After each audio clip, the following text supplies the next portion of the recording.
Hello, everyone, and welcome to the 2018 Summer Poker Open here at Borgata. This is the championship event, $2,700 buy-in, had 627 entrants total, generating a prize pool of over $1.5 million, and first place is over $365K. We're down to our final 6 players here today, and going to be a very exciting final table. My name is Ricky Guan, and joining me today is Borgata's own Vinny Pahuja. Thanks, Ricky. Glad to be here and glad that you guys can join us. This conclusion is going to be very exciting, so definitely pay attention.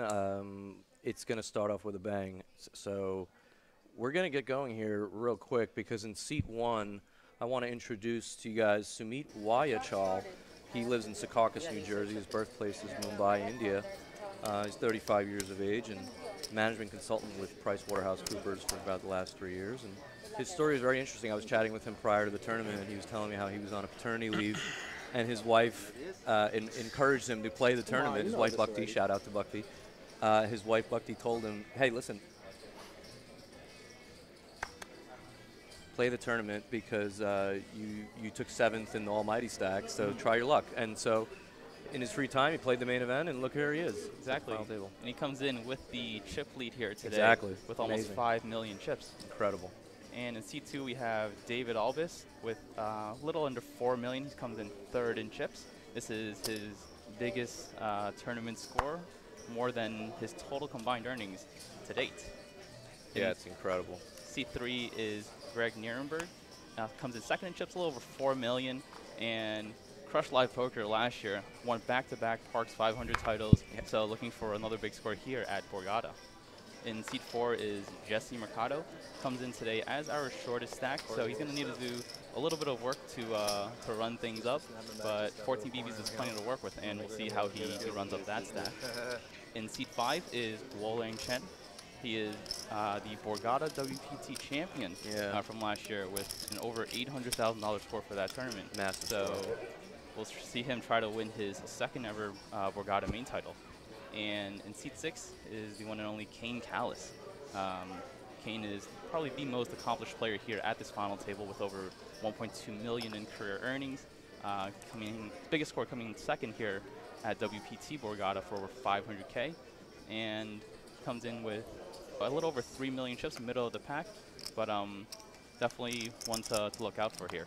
He's the local legend, there's no doubt about it, and I think a lot of folks who've seen Kane play either on a live stream or on a WPT final table before knows that he's just fearless. He's not afraid, and you know the moment here is not going to be bigger than him. You know, it's not just going to overtake him like it may actually the guys that are a little more inexperienced. The moment might be too big for them, so it's going to be interesting to see how it pans out. For sure, Kane is one of the biggest cash game players in the world as well. He's played pots on stream that have been bigger than first place money here. So yeah, exactly. Talked a little bit of poker with Kane. He's been in the commentary booth with me in the past, and someone that I definitely respect, and we'll see how he does today. Yeah, Kane wanted to give us a shout out to his to Amanda, and so we know Amanda's watching and supporting. So shout out to Amanda today. All right, so let's get down to the action here. Kane opening up this pot here with the ace-9 of diamonds. So blinds are now at 80,000 big blind with an 80K BB ante.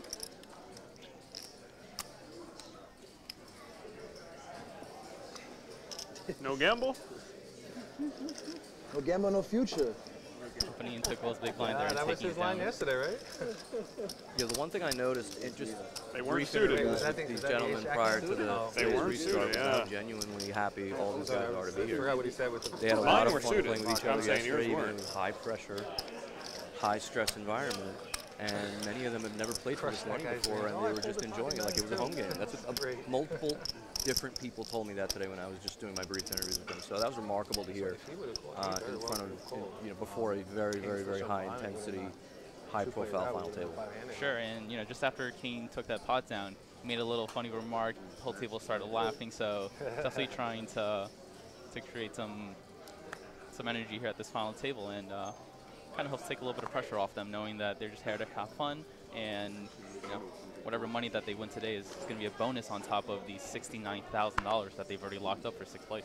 Absolutely.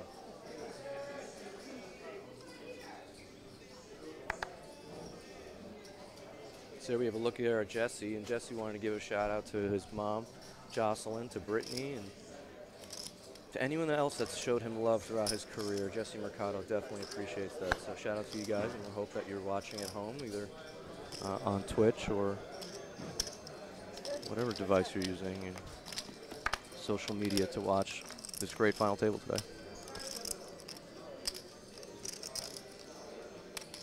So we see a blind versus blind confrontation here with Guo and Kane. Guo deciding to limp his small blind, and both players catching a piece of this Jack 8-6 flop. Guo with middle pair here, and Kane with a very monster flop, flopping top and bottom pair.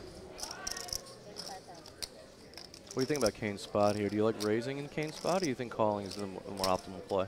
So Guo's on a little shorter bit of stack depth. Jack 8-6 is a little bit of a connected board where Kane might decide to play some raises here, but I think there's a little bit of history between him and Guo where Guo's been very aggressive in pots. So it's not a terrible spot for him to trap here, given that Guo is on the shorter side.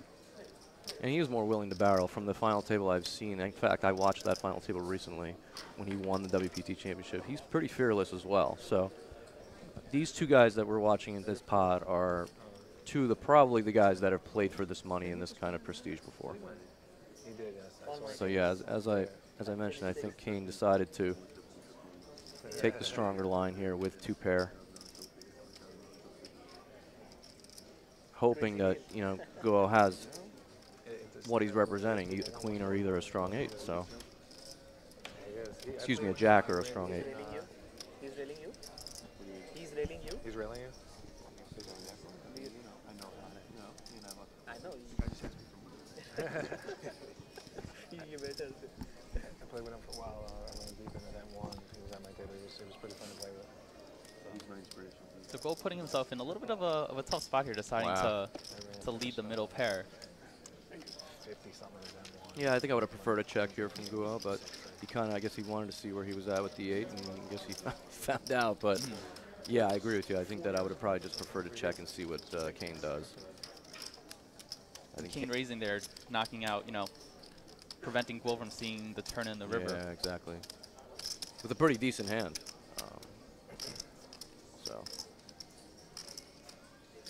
So yeah, as you mentioned, Greg Nerenberg in the 3-seat, coming off, career year for him.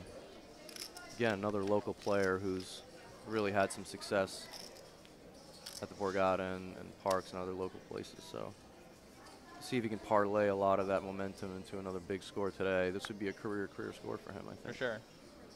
And in fact, any of the top 4 spots are probably career. What's Greg's career? His career earnings are 178,000, and I believe his career best score is. Yeah, he won Parks 500 main last year for 94K. His second biggest score was for 61K. So any results here would definitely be huge for him. So big action here. Jesse deciding to go with it with Queen 10 of Hearts. It looks like he will get looked up here by Kane in the small blind, waking up with a monster hand.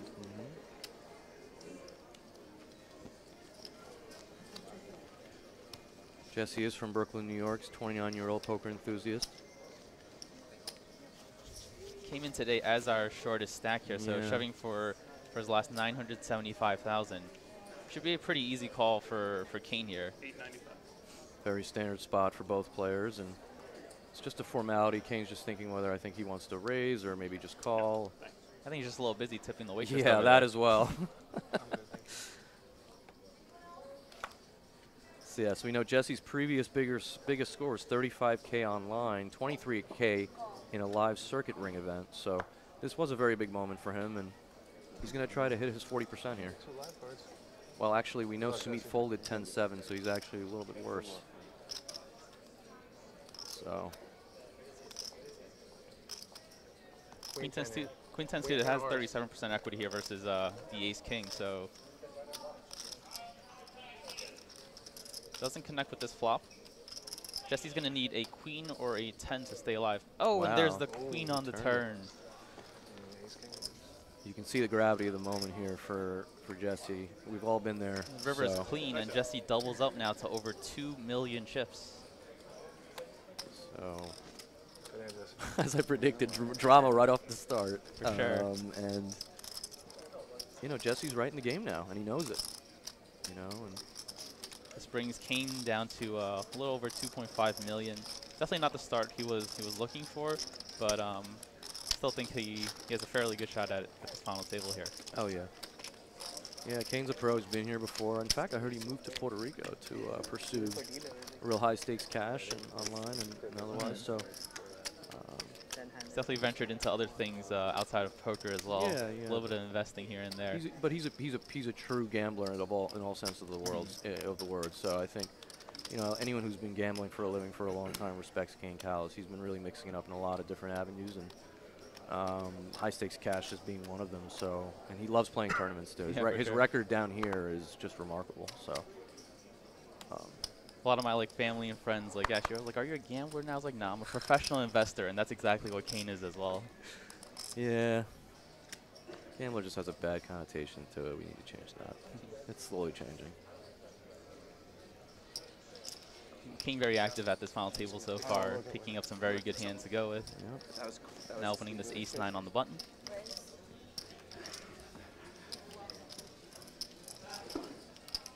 I think when you got psyched, man.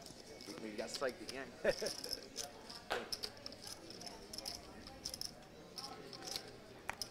So David deciding to fold the hand that I think a lot of regulars would probably take a flop with. What do you think about the 10-4 of diamonds fold? Definitely, enjoy peeling the suited combos more than the offsuit ones. 10-4, a little bit too strong in my opinion to be folding. Sure. But against Kane, who's going to Yeah. play very solid post flop, passing up on some of those marginal spots is, going to be okay, especially since he is a little shorter than some of the chip leaders here at this table. Fair enough. Yeah, I think sometimes a lot of that's opponent dependent. You know, if someone like Kane's going to put you in some awful spots post with one pair, maybe you want to pass on the hand like 10-4 suited, you know. So I don't really mind that fold that much, but I think a lot of regulars would have, a lot of high stakes tournament players would have peeled there.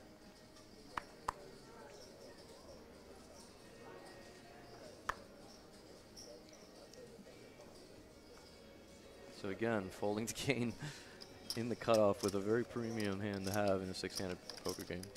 If we're going to think that Kane being the most experienced one coming into this final table is just, trying to bully the table a little bit, but no, he's just picking up some good hands to open. It really is.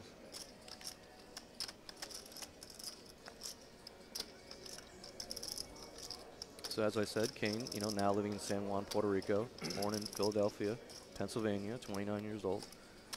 Considers himself an investor and a poker player for the last 10 years. Loves broadcasting, singing opera, bowling, tennis. Loves Las Vegas. Vegas Olympics, excuse me. About to say Las Vegas, but no. Vegas Olympics. So, Greg defending Jack 10 off, pretty standard.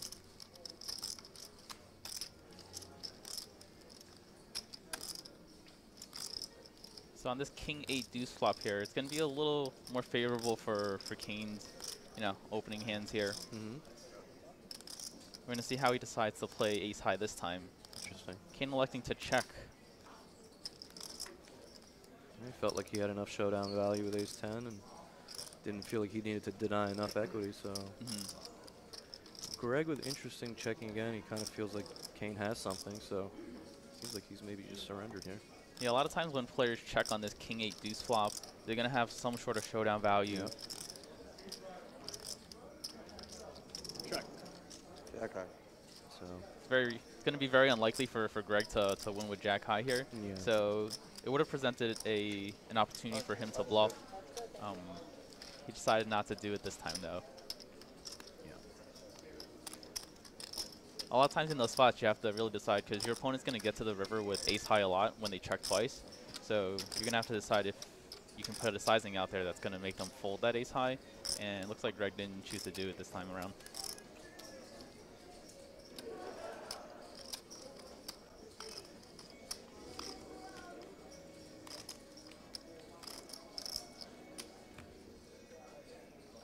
It's interesting. Kane's favorite game is actually deuce to 7 single draw. Cash. He's definitely proven himself in the no limit world, that's for sure. Yeah. Kane plays a lot of high-stakes mixed games as well, so not surprised to see a non-no-limit hold'em game in there as his favorite. So we see your folds to Sumeet in the cutoff. I think this might be the first pot he's played today. And pretty standard open. Sumeet wanted me to give a shout out to all his family in India and West Coast, California, Seattle, Florida. All you guys watching at home. Hope everybody's, if you're home and you're watching on Twitch, please, you know, we want you to interact with us as much as possible. So tweet at us. I'm at Vinpahuja, at VINPAHUJA. And you can find Ricky at RatedGTO, RATEDGTO. Yep. And I see some of my my followers from my Twitch stream here as well. So shout out to you guys for joining us here on the Borgata AC channel. Yeah, definitely show us some love. We definitely want to interact and chat with all of you. So wherever you are in the world or in cyberspace, definitely give us a shout. We want to hear from you. Sure. The best way to interact with us on the stream right now is in chat. So be sure to spam there for who your favorite player is, and as the action goes along, if something exciting happens. If you have any questions, you can feel free to type them in chat as well. Me, Vinny, or one of the mods in chat will be glad to help. Yeah, or Borgata AC, at Borgata AC on Twitch. So definitely check us out. We plan to be here for a while, actually. So as we see here, Sumeet opening the hijack, ace-6 of hearts. Again, very standard open. Let's see if David decides to call or 3-bet. I can't imagine he's going to fold. Yeah.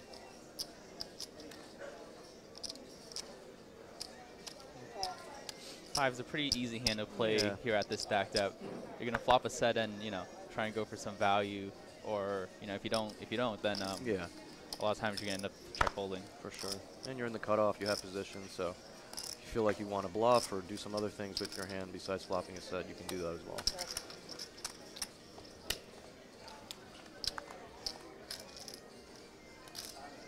Interesting. Pretty sweet flop here for Sumeet. Yep. King 9-3 with 2 hearts. Sumeet flopping the nut flush draw here. Let's see how he decides to play this one. Certainly has the range advantage, and David's really going to have a hard time continuing here. Does have the 5 of hearts in his hands for a little bit of backup.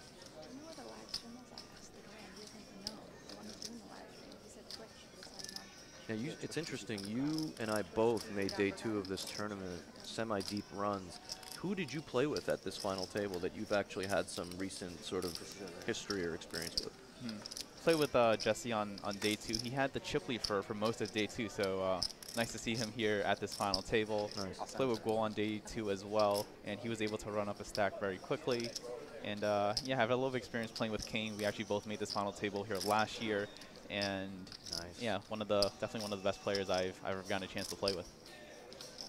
So David was a non-believer. He decided he wanted to see another card. And yeah, 5s can definitely still be the best hand here on the King 9-3 board. So the King here is actually pretty good for David, especially after Sumeet checks. All right, so he's going to actually decide to... He's going to bet here for a little bit of value, a little bit of protection. Certainly most rivers are pretty bad for his hand, so I like this bet. He's trying to deny that, the last 14% to those 2 overcards that Sumeet, probably has after he checks here. Yeah, little does he know that Sumeet's actually it's 2 overs only a and the flush draw. Only a 3-2 dog here, so he can catch up with any heart, a 9 as well, an ace or a 6. There it is. So one of the many outs Sumeet had. It's gonna be interesting. Is he gonna bet or is he just gonna check and let David bet a king if he happened to have one? Over 1 million chips here in this pot now. So now does David just take his showdown, or does he decide to turn it into a bluff because he doesn't? It's interesting because on this board now with 5s, I don't think he has much showdown value left. Right. Wow, so he is going to unfortunately bluff off a lot here. Sumeet's going to... He put out a very small bet though, so I guess he's trying to target a very small range of like pocket 6s through pocket 8s that he's trying to get Sumeet to fold. Yeah, I just think. But Sumeet's never folding an ace. Yeah. Always afraid of the ace wedge. Good hand. And with that, Sumeet adds to his chip lead here. Now almost sorry, 6 the ace million in chips. Yeah, that's a pretty hefty hefty pile to try to get through. High fives. Like I said, it's interesting. The only two players at the table that have played for this kind of money before is Guo and Paired and it slowed me Kane. down. Right. What I was trying You know, That's the only thing the I rest of the guys, while again, I can't speak for their financial situation. I'm just speaking as far as their poker career, as far as their live results are concerned, what we can actually see and witness. Yeah, I would kind of throw Greg into that category as well, where he's had a lot of recent success. He's been able to close out, For sure. you know, some big tournaments. Mm-hmm. So he definitely knows how to navigate some of these final table spots. Yep. So Sumeet now with almost a third of the chips in play. Wow. 627 players started this $2,700 buy-in championship event. So almost 19 million chips in play, and he has about 6 million of them. He says he sometimes plays online in New Jersey. His biggest tournament cash prior to this was $34,000. And like I said earlier, he's on paternity leave, and his wife noticed that he took 7th in the Almighty Stack last week and encouraged him to play the main event, and here we are. So great decision by the wife. it is a pretty amazing story. And here we go. Guo, as we mentioned, former WPT champion here at Borgata, 2017, over 800,000 for that one score, which clearly makes up, you know, majority of his career earnings of 842,000. Hand to call with. Had a hand to call with. Guo wanted me to give a shout out to his wife Suki. She's at home watching, so shout out to Suki. Thank you for supporting Guo in his poker pursuit.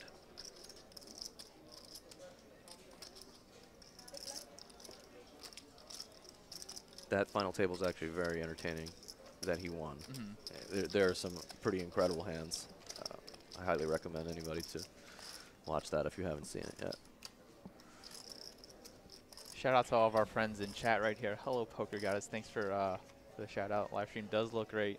Borgata production team puts on an awesome show here, and Vinny and I are glad to be a part of it. Yeah, it's fantastic. They really do a great job. And proud to represent the team and proud to be here. It really is a pleasure. So we see here Greg opening the hijack. King 9 suited. Jesse just posturing here a little bit before he releases. And Sumeet has a very playable 8-9 suited, so we're going to at least see 3 is my guess.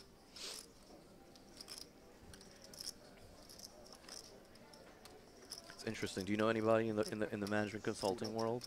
I do not. I knew a lot of people who were, when I was graduating school, a bunch of my friends ended up doing exactly what Sumeet does, IT consulting, and sort of, wow, he just folded. That's Ace buster. Ace is buster. not what I expected. Too soon to do. With 6 million chips, he just folded for 120,000. It's almost like he knew he was dominated in the spot. That was, that's pretty surprising. A lot of respect there for head open in the hijack. Yeah, that's actually really, I mean, I can't imagine our graphic reader was incorrect, but that was very surprising. Anytime you have a suited hand, you know, it's worth defending. Anytime you have a connected hand in the big blind, it's worth defending. Well, and then when you had to have a suited connector like 9-8 suited, you know. And he has 6 million chips. I mean, Yeah. that's, you know, he can put maximum pressure here. I mean, that's the beauty of having the chip lead at a tournament like this when the pay jumps are so big, is that, you know, we can talk about ICM later if you'd like, but that's the beauty of having the lead he has. He can put maximum pressure on them with a whole variety of hands, including 8-9 suited. Absolutely. So to see him just fold there was actually really surprising. But to be fair, I haven't played with Sumeet much. Maybe he's a very conservative player and just kind of goes by feel rather than, you know, the math. As we both know, the math there obviously is to just not really worry about it and just take a flop. So, you know, like we said before, sometimes the moment gets really big for people and they'll do things that are very uncharacteristic. And that may be a spot that Sumeet normally calls. We don't know. Yeah, a lot of times, you know, people play really well coming up, leading to a final table. And then once they get on the live stream, they feel the need to adjust their play a little bit, you know, play a little differently because they're on stream. But, you know, my advice if I were coaching these players is do what's been working that got you here. Exactly. And, you know, That's trust nice. in the game, trust in, you know, the work that you've put in to get to this point. Exactly what I said to David specifically, our seat 2. David is probably the least experienced out of everybody here, to be fair. And that's not a knock on David. David's, you know, a busy man. 39 years old. Yeah, David only came into this final table with 23,000 in recorded live career earnings. Right. So, you know, he's already locked up over 69K. Yeah. Definitely a, I guess, poker career changing score for him. Absolutely. You know, how did he start playing poker? Right before the moneymaker boom. A lot of TV coverage got him into it. And he actually said his favorite player is Kane. So we got a little bit of a fanboy situation at the same FT. There we go. I'm not sure if he wants Kane to know that specifically, but no, I'm just joking. We all love Kane.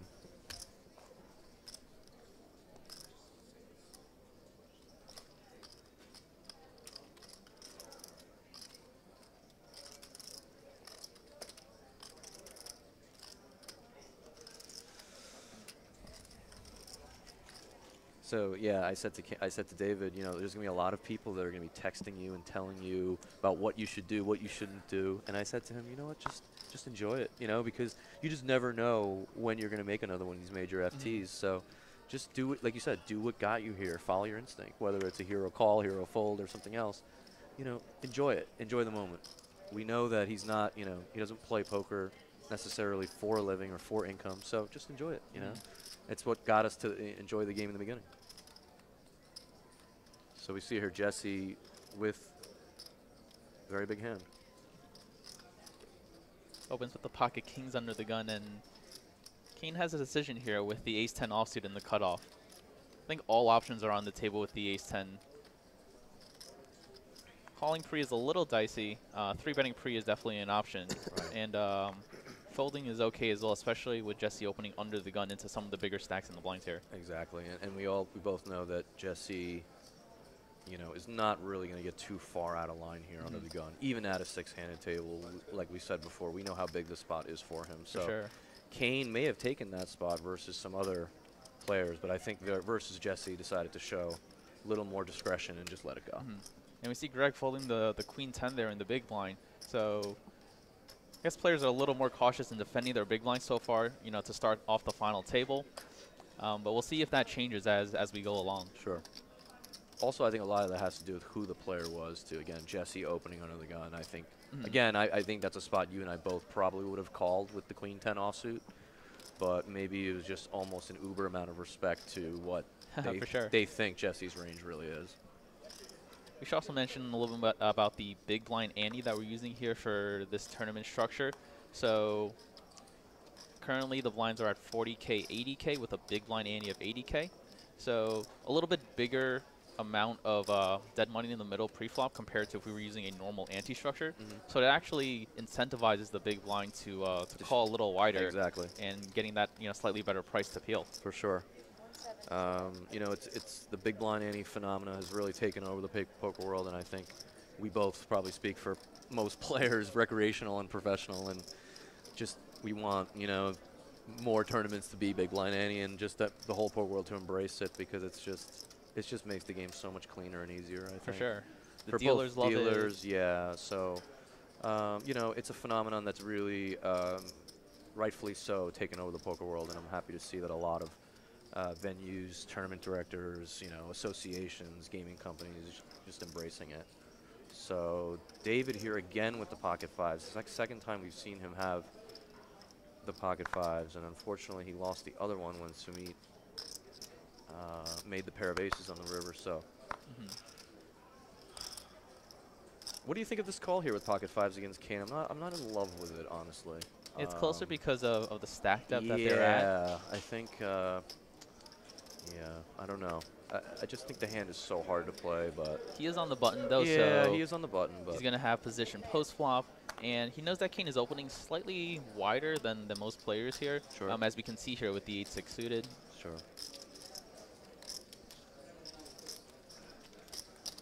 Jack, Jack, 7 rainbow board here. And Jesse takes the lead. Pretty commanding lead here on this flop. Flopping 2 pair. I expect him to check here. I guess he's considering leading here because he feels he wants to define their ranges a little bit and just he expects Kane to just continue with better and maybe fold some worse hands. And yeah, pretty interesting lead here by Jesse. yeah, it looks like it's going to work. So wouldn't have been my default line, but maybe that, you know, maybe that's maybe it's something I should be considering more in that spot. I don't know, 3-4 ways. Was it 3 ways or 4 ways? 3 ways to the flop. Yeah, 3 ways to the flop. I mean, get yourself in some dicey spots if. We've definitely seen some calls. more leading from the blinds, you know, these days. That might not be a board that I particularly would myself do it on. Sure. But have seen, you know, quite a few players, some very good players as well, you know, lead from the blinds and, you know, deciding to put a little bit of pressure on the pre-flop raisers. For sure.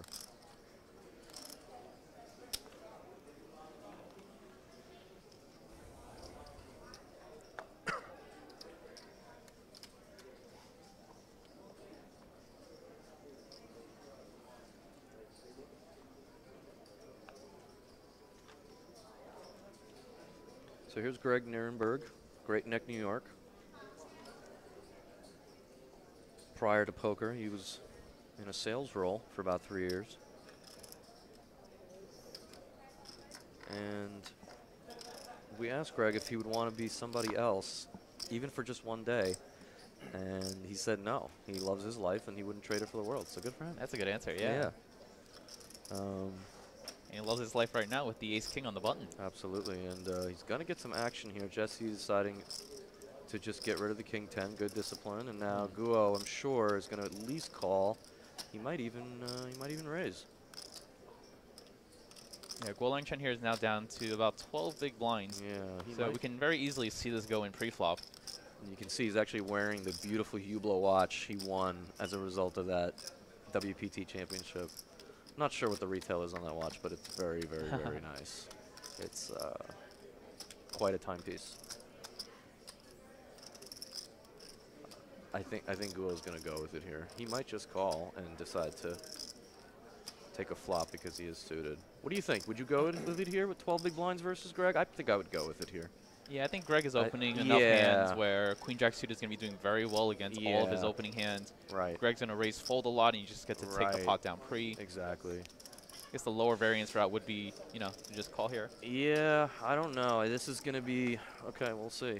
Actually, I can't even say that it's a lower variance route. Yeah. Just, you know, it feels safer to see a flop. It feels safer, but the truth is, you know, now again, it's like on this flop too. He feels like it's a decent flop for him. So what should he do? It's going to be interesting what he does decide to do, actually, or what Greg decides to do, because it's not a very good board for Greg. So, will he give Guo the free card, or will he decide to try to deny some equity?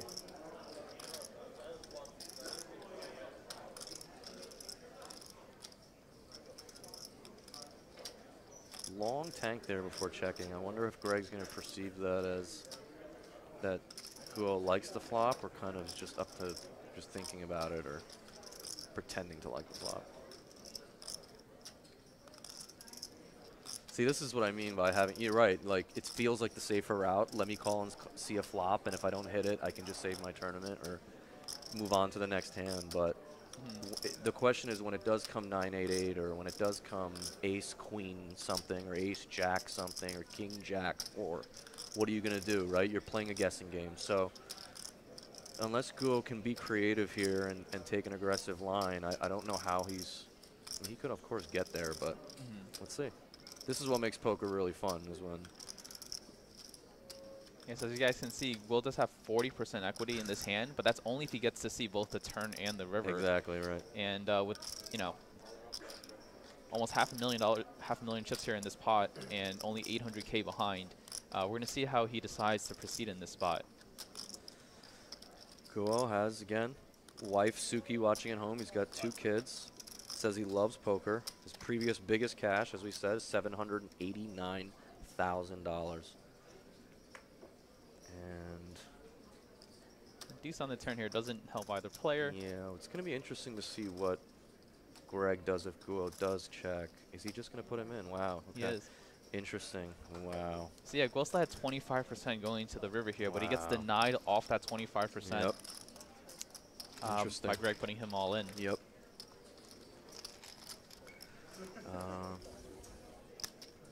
So yeah, he definitely had the option to either 3-bet shove pre, Right. which would have been totally fine. I definitely think it's making chips, Yep. making money shoving pre.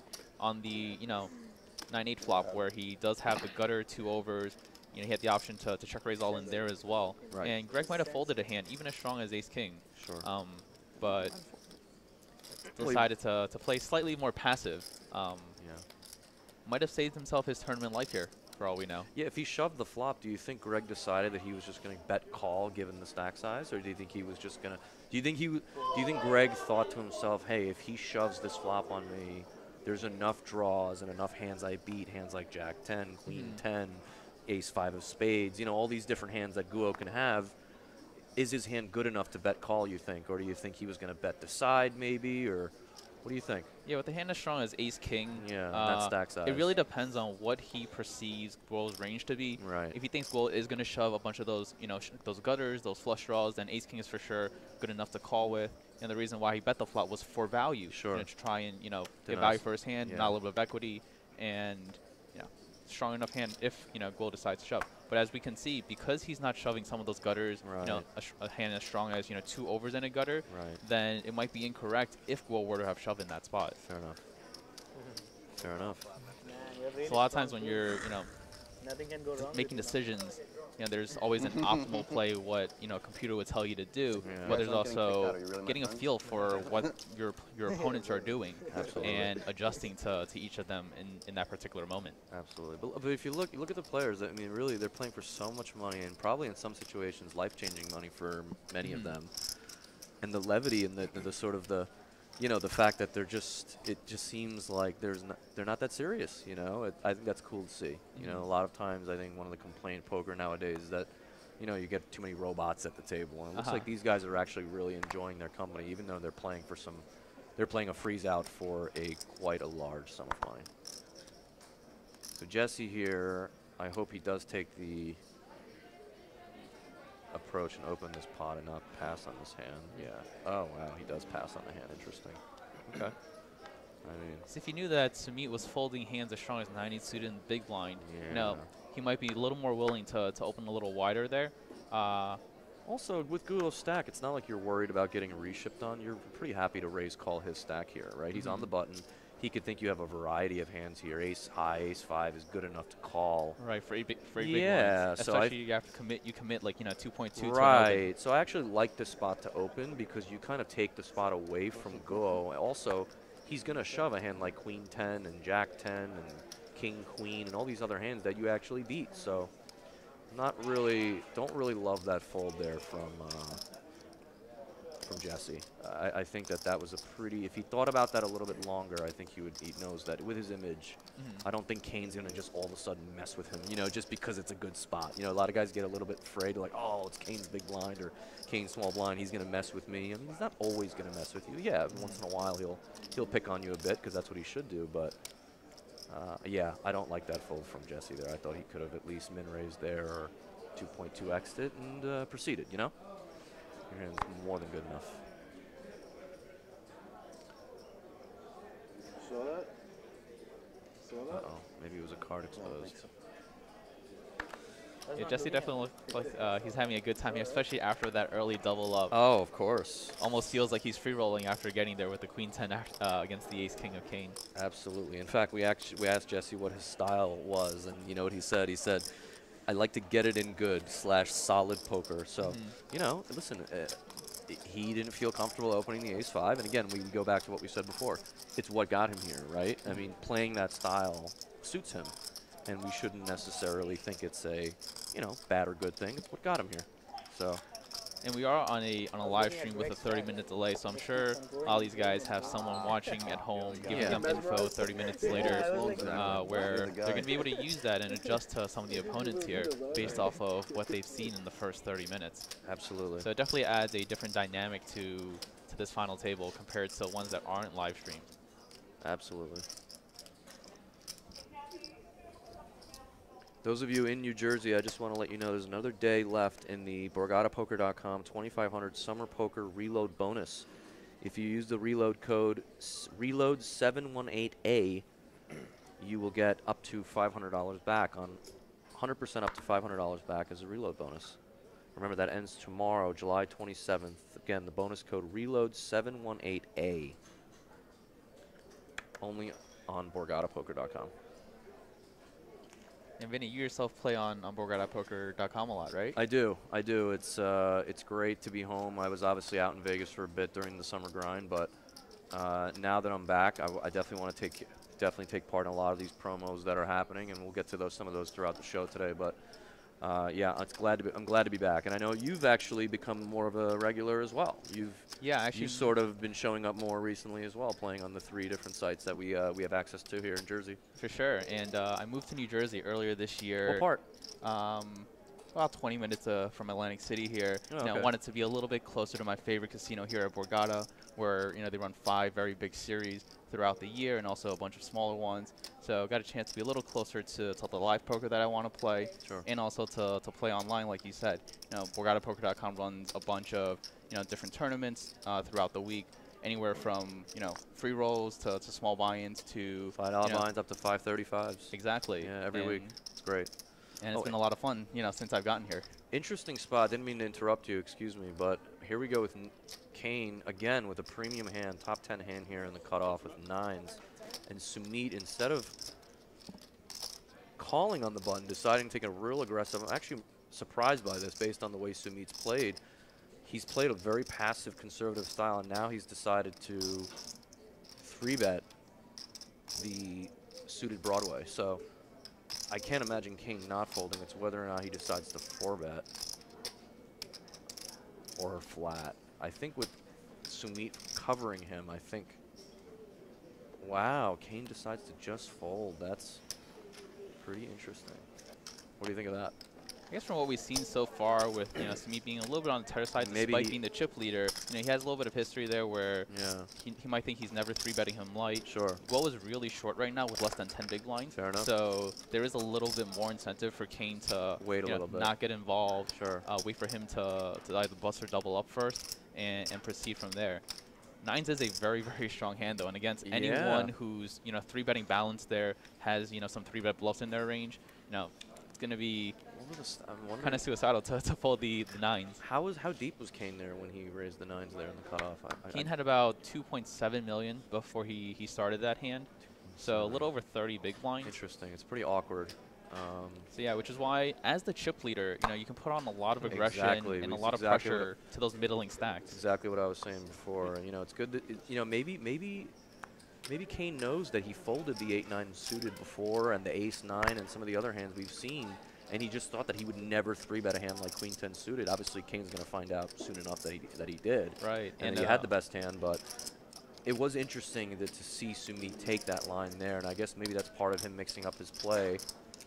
These guys may think that he's a little bit more conservative than he is, and he's just kind of randomizing when he decides to show that aggression. I think there is some validity sometimes to do that. In terms of just randomizing your aggression. I don't know. This has been a 4-day-long tournament, so over the last 3 days, he might have played with him a bunch and gotten some reads and known that he might have been on the tighter side.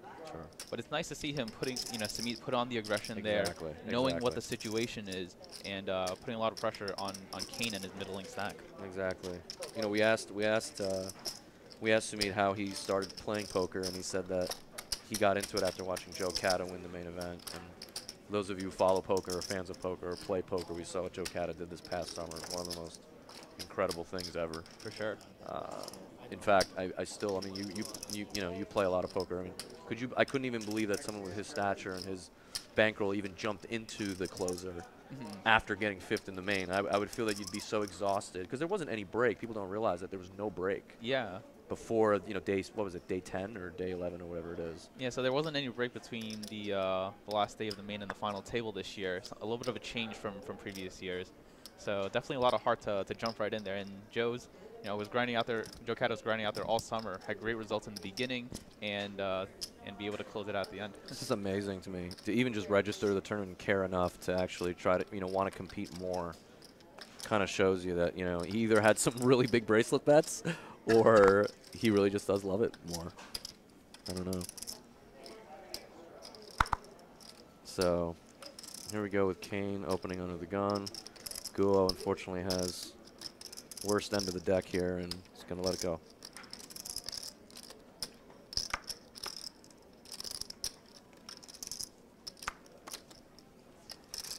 So as we said, Kane is the local legend. He's probably the player who's played for the most money here. We asked him something that you'd want people to know about you. He said that he sung the national anthem at the Phillies opening day each year. Yeah, that's pretty incredible, right? I know his father is a legend in the broadcasting world as well, Harry Callis. So pretty incredible. Yeah, every year during Phillies opening day, he sings the national anthem. I know this past year he sang it right in front of his dad's statue. So there you go. Must be an awesome moment for him every time we get to be able to do that. Absolutely, it's amazing. He says he loves broadcasting, and we chatted with Kane prior to the FT. So we said, by any means, if for whatever reason his evening is interrupted short, he should definitely come by and say hello. So or if he wins, to come in for a winner's either interview. way, either way, we want the fans want to see Kane. So we're gonna try to make the fans happy. Remember, guys, you can reach out to us on Twitch, Borgata AC, or on Twitter. I'm at Vinpahuja, VINPAHUJA. And Ricky, you can reach Ricky at RatedGTO, RATEDGTO. Yep, I'm at RatedGTO on all social media platforms. I stream here on Twitch as well. Started doing that before Las Vegas, and going to be a lot of big things to come in the upcoming months here. Okay, so Kane's going to have to do a little math here. You see, he has, again, the bottom end of the deck, but Guo is so short that he needs to start thinking about calling with these hands because it's just a math problem. And so here it is. He ends up having the best hand, even though he didn't want to call. So. I got to go in, okay? You don't have much of a choice, my friend. I would have waited. Yeah, 10-4 off is coming any minute. Near the very bottom of the hand that you're going to call. Yep. But again, Guo unfortunately was so short that Kane is just getting a good price in the pot, and as we see here, commanding favorite. So Guo's going to need a miracle here, or he will be our 6th place finisher. Yeah, so with that, Guo Chen is out in 6th place, cashing for $69,182. Another awesome run for Guo, who is a previous WPT Borgata champion here. So padding to that resume a little bit more. Great run, Guo. Yeah, definitely.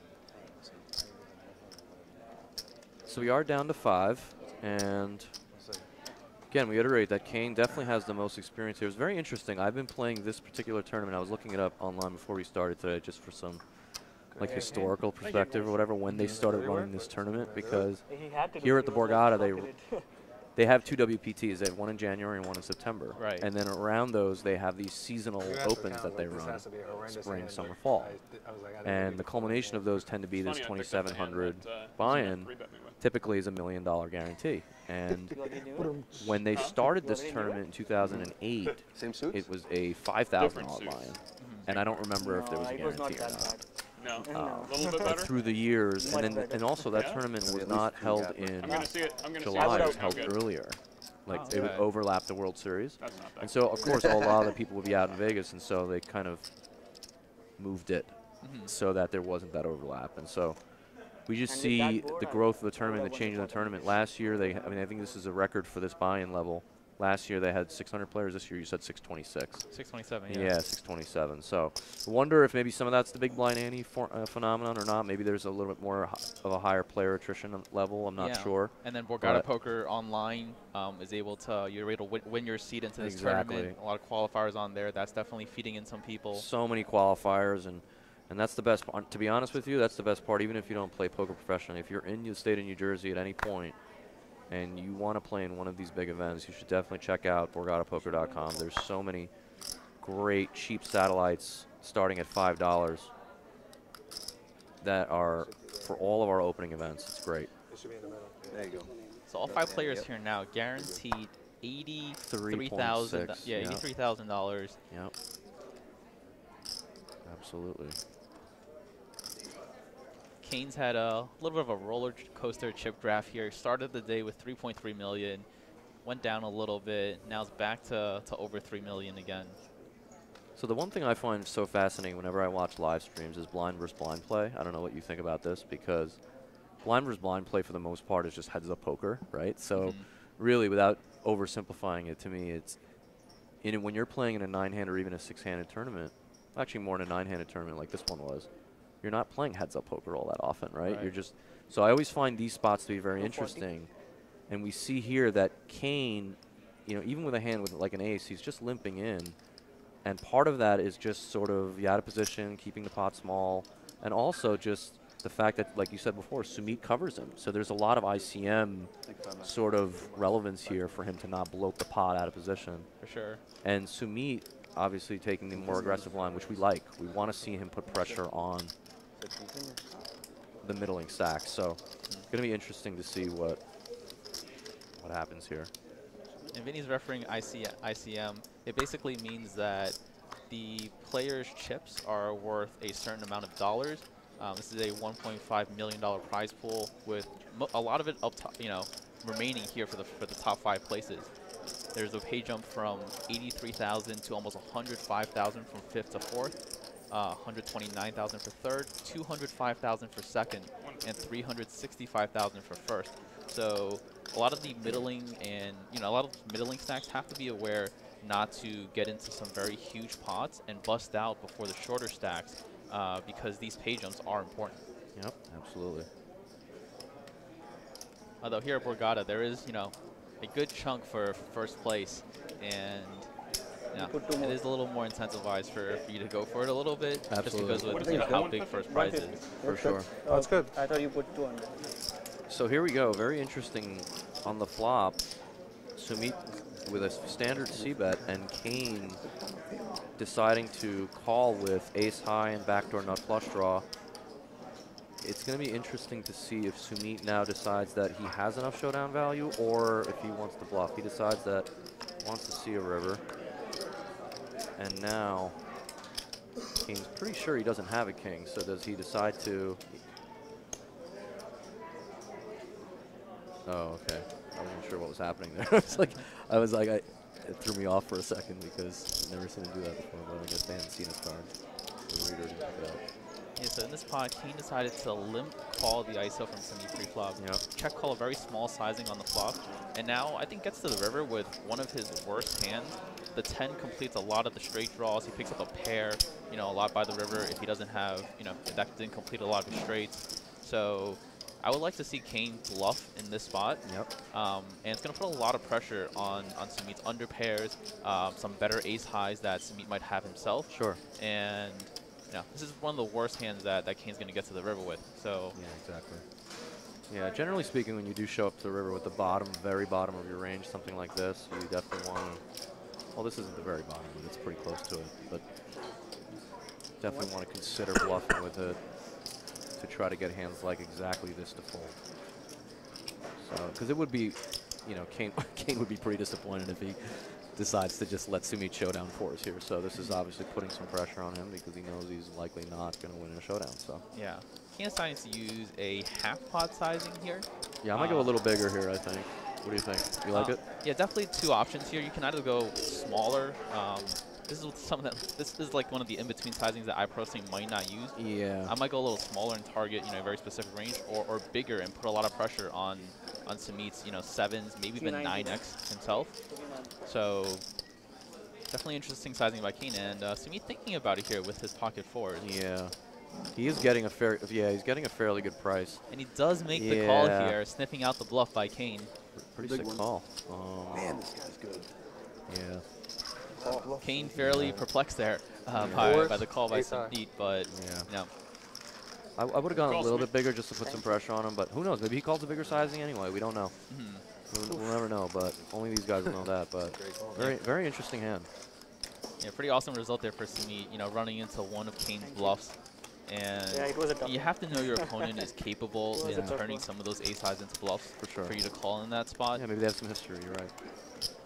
I'm worried about a And king. also, I think No, everything on the board. Full yeah, what's board. going to be interesting to see is if going forward, if Kane I decides put you to on an bluff ace high. Sumeet again, I right? knew you Because were now calling it's everything pretty ace clear Very that nice he's range. willing to hero call, right? Right. And I so don't know whether you it's going to be carry your interesting to kicker see there. if further on down the road here, when we get three or maybe even heads up, if Kane decides to do it again or maybe goes bigger or what. That's what's really fascinating about poker is that who's going to make the next adjustment and what is that adjustment going to be, if any. You know, we asked Kane what his greatest poker accomplishment was. And he said he grinded to the highest stakes cash games online in the first year of playing professionally. He said he was up to the Rail Heaven stakes of 501K on Full Tilt Poker. Do you remember those days? It might have been before your time. I was not around. Rail those Heaven, days, Rail Heaven, unfortunately. Rail Heaven 501K was pretty fun. That's when they were still giving out like the Red Pro deals, and there was all that drama with that. And I wish I was playing poker back oh then. man, it was great. I wish I was playing more prior to Black Friday. It's one of my regrets actually. I just mainly a live pro starting out, and I played actually majority of my online poker post Black Friday, prior to, you know, rather than pre Black Friday. So it's one of the things I definitely regret because the games were so soft back then. For me back then, I just always, you know, watch poker on TV, and you know, I would look at some online content, you know, with some of those high stakes games, but never really got a chance to play myself. Sure. So I was very happy that New Jersey here got online poker, regulated online poker, and I was able to move here and battle with some of the best players in the U.S. It's great because, you know, even when I play here at the Borgata in the live events, there's still so many people that live within New Jersey that, for whatever reason, don't embrace online poker, don't trust it, aren't comfortable with it, and that's fine. I think gambling online is not something that everyone's comfortable with, you know. And we as regulars and pros need to accept that too, right? It's not just, well, what's that guy thinking, you know? Like, obviously, no one's getting cheated because it is regulated, and it is, you know. So, you know, and that's a huge comfort because you're never going to lose your money. You're always going to have access to your money, and so.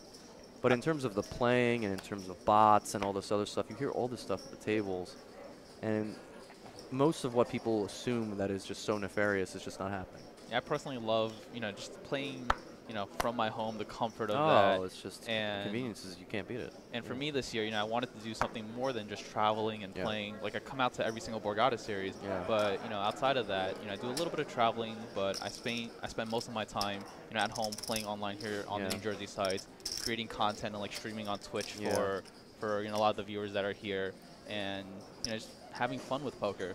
And that, I think, is the most important part about this game. You have to realize that this is a hobby for a lot of people. It is a game. And for me, it's my favorite one. You know, it's a passion of mine, and I think a lot of people need to, you know, re-embrace that. Of course, I think, yeah, I think it's good that, you know, you come to New Jersey and embrace that because for whatever reason, especially if you play mainly tournaments, I think getting the volume is really, really key. For sure. So when you're getting in like mid stakes and even some high stakes volume in online, it's good. You know, it keeps you it keeps you sharp too. So here we go, down to 5.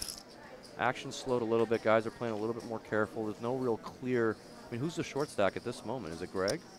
No, not Greg. Excuse me. Is it David? I think it might be David. David has lost a little bit of chips at this final table. Yeah.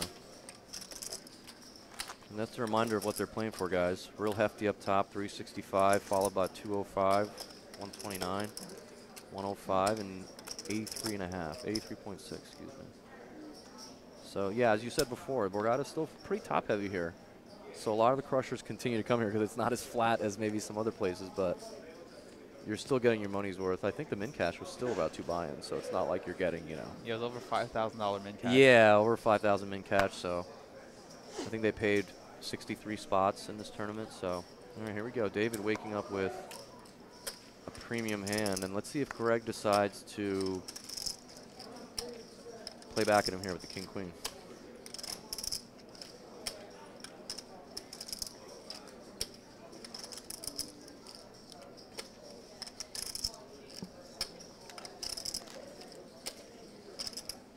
What would you personally do in this spot if you were Greg?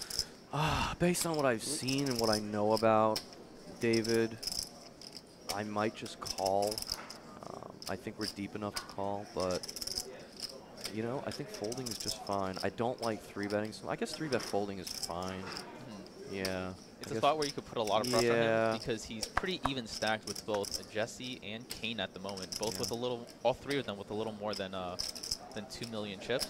And he does block a lot of the good hands that he would have. Ace King, 2 queens, 2 kings. Unfortunately, he's dominated, but yeah, I think this is probably the better play. Oh, see, and now Jesse with a pair of 8s is in a really horrible spot, and given who he's dealing with on the button, he's probably just going to let it go. Yeah, so. Wow, really good fold there by Jesse in the big blind, getting away from this spot. Yeah, I think a lot of it has to do with who the original opener is and who, you know, him still 3-betting. So, pretty sure David's just going to go with this, and we'll probably move on to the next hand. Would you ever just call here? All in? Oh, if I'm you had the David, queens. probably not. No, I don't think so. No, I don't think so. I think we have the perfect stack for it. We have roughly almost exactly 30 bigs. It's fine. Yeah. Sounds good. I think our hands are just a little bit too good, you know. And as we see, Greg was just kind of messing around. Yeah, went up and instead of.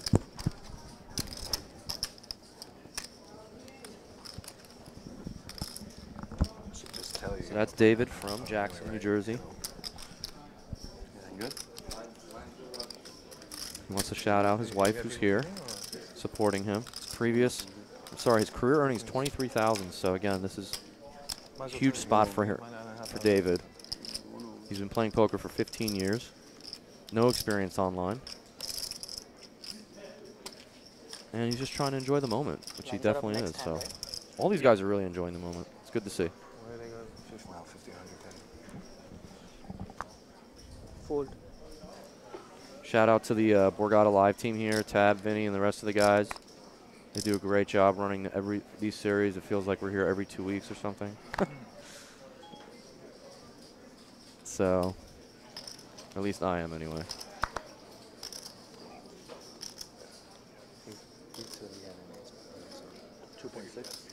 Yeah, the chips think I.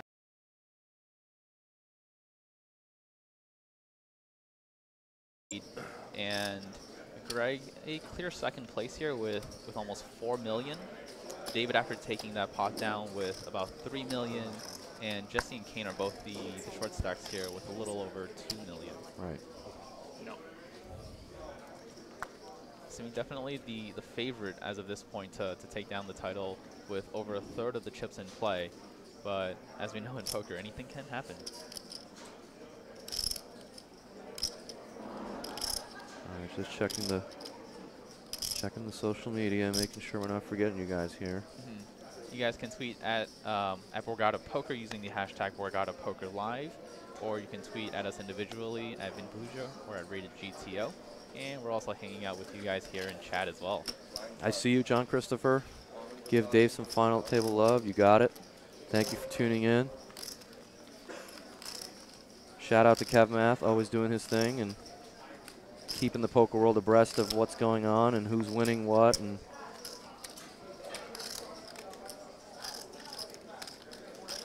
so,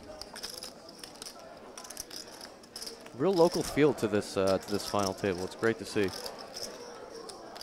Usually you get some, random from Vegas or from California or from Florida, but no, it's all the guys that we've seen here a lot. And who knows, maybe the mood starts to change a little bit when it gets three-handed. They do seem to be a little more somber compared to the beginning. Who knows? Again, as the page, they're guaranteed 84,000 right now, and then it jumps to 6 figures and then on. So for sure.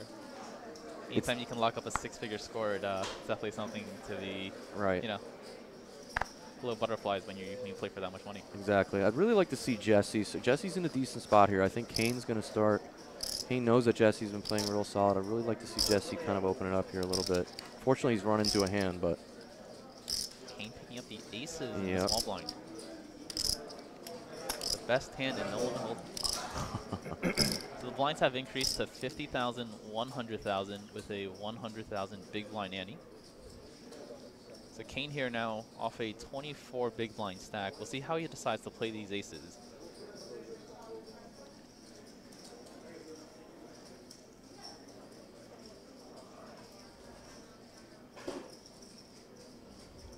Jesse with a pretty strong hand here, opening a button, and unfortunate to run into Kane's aces here.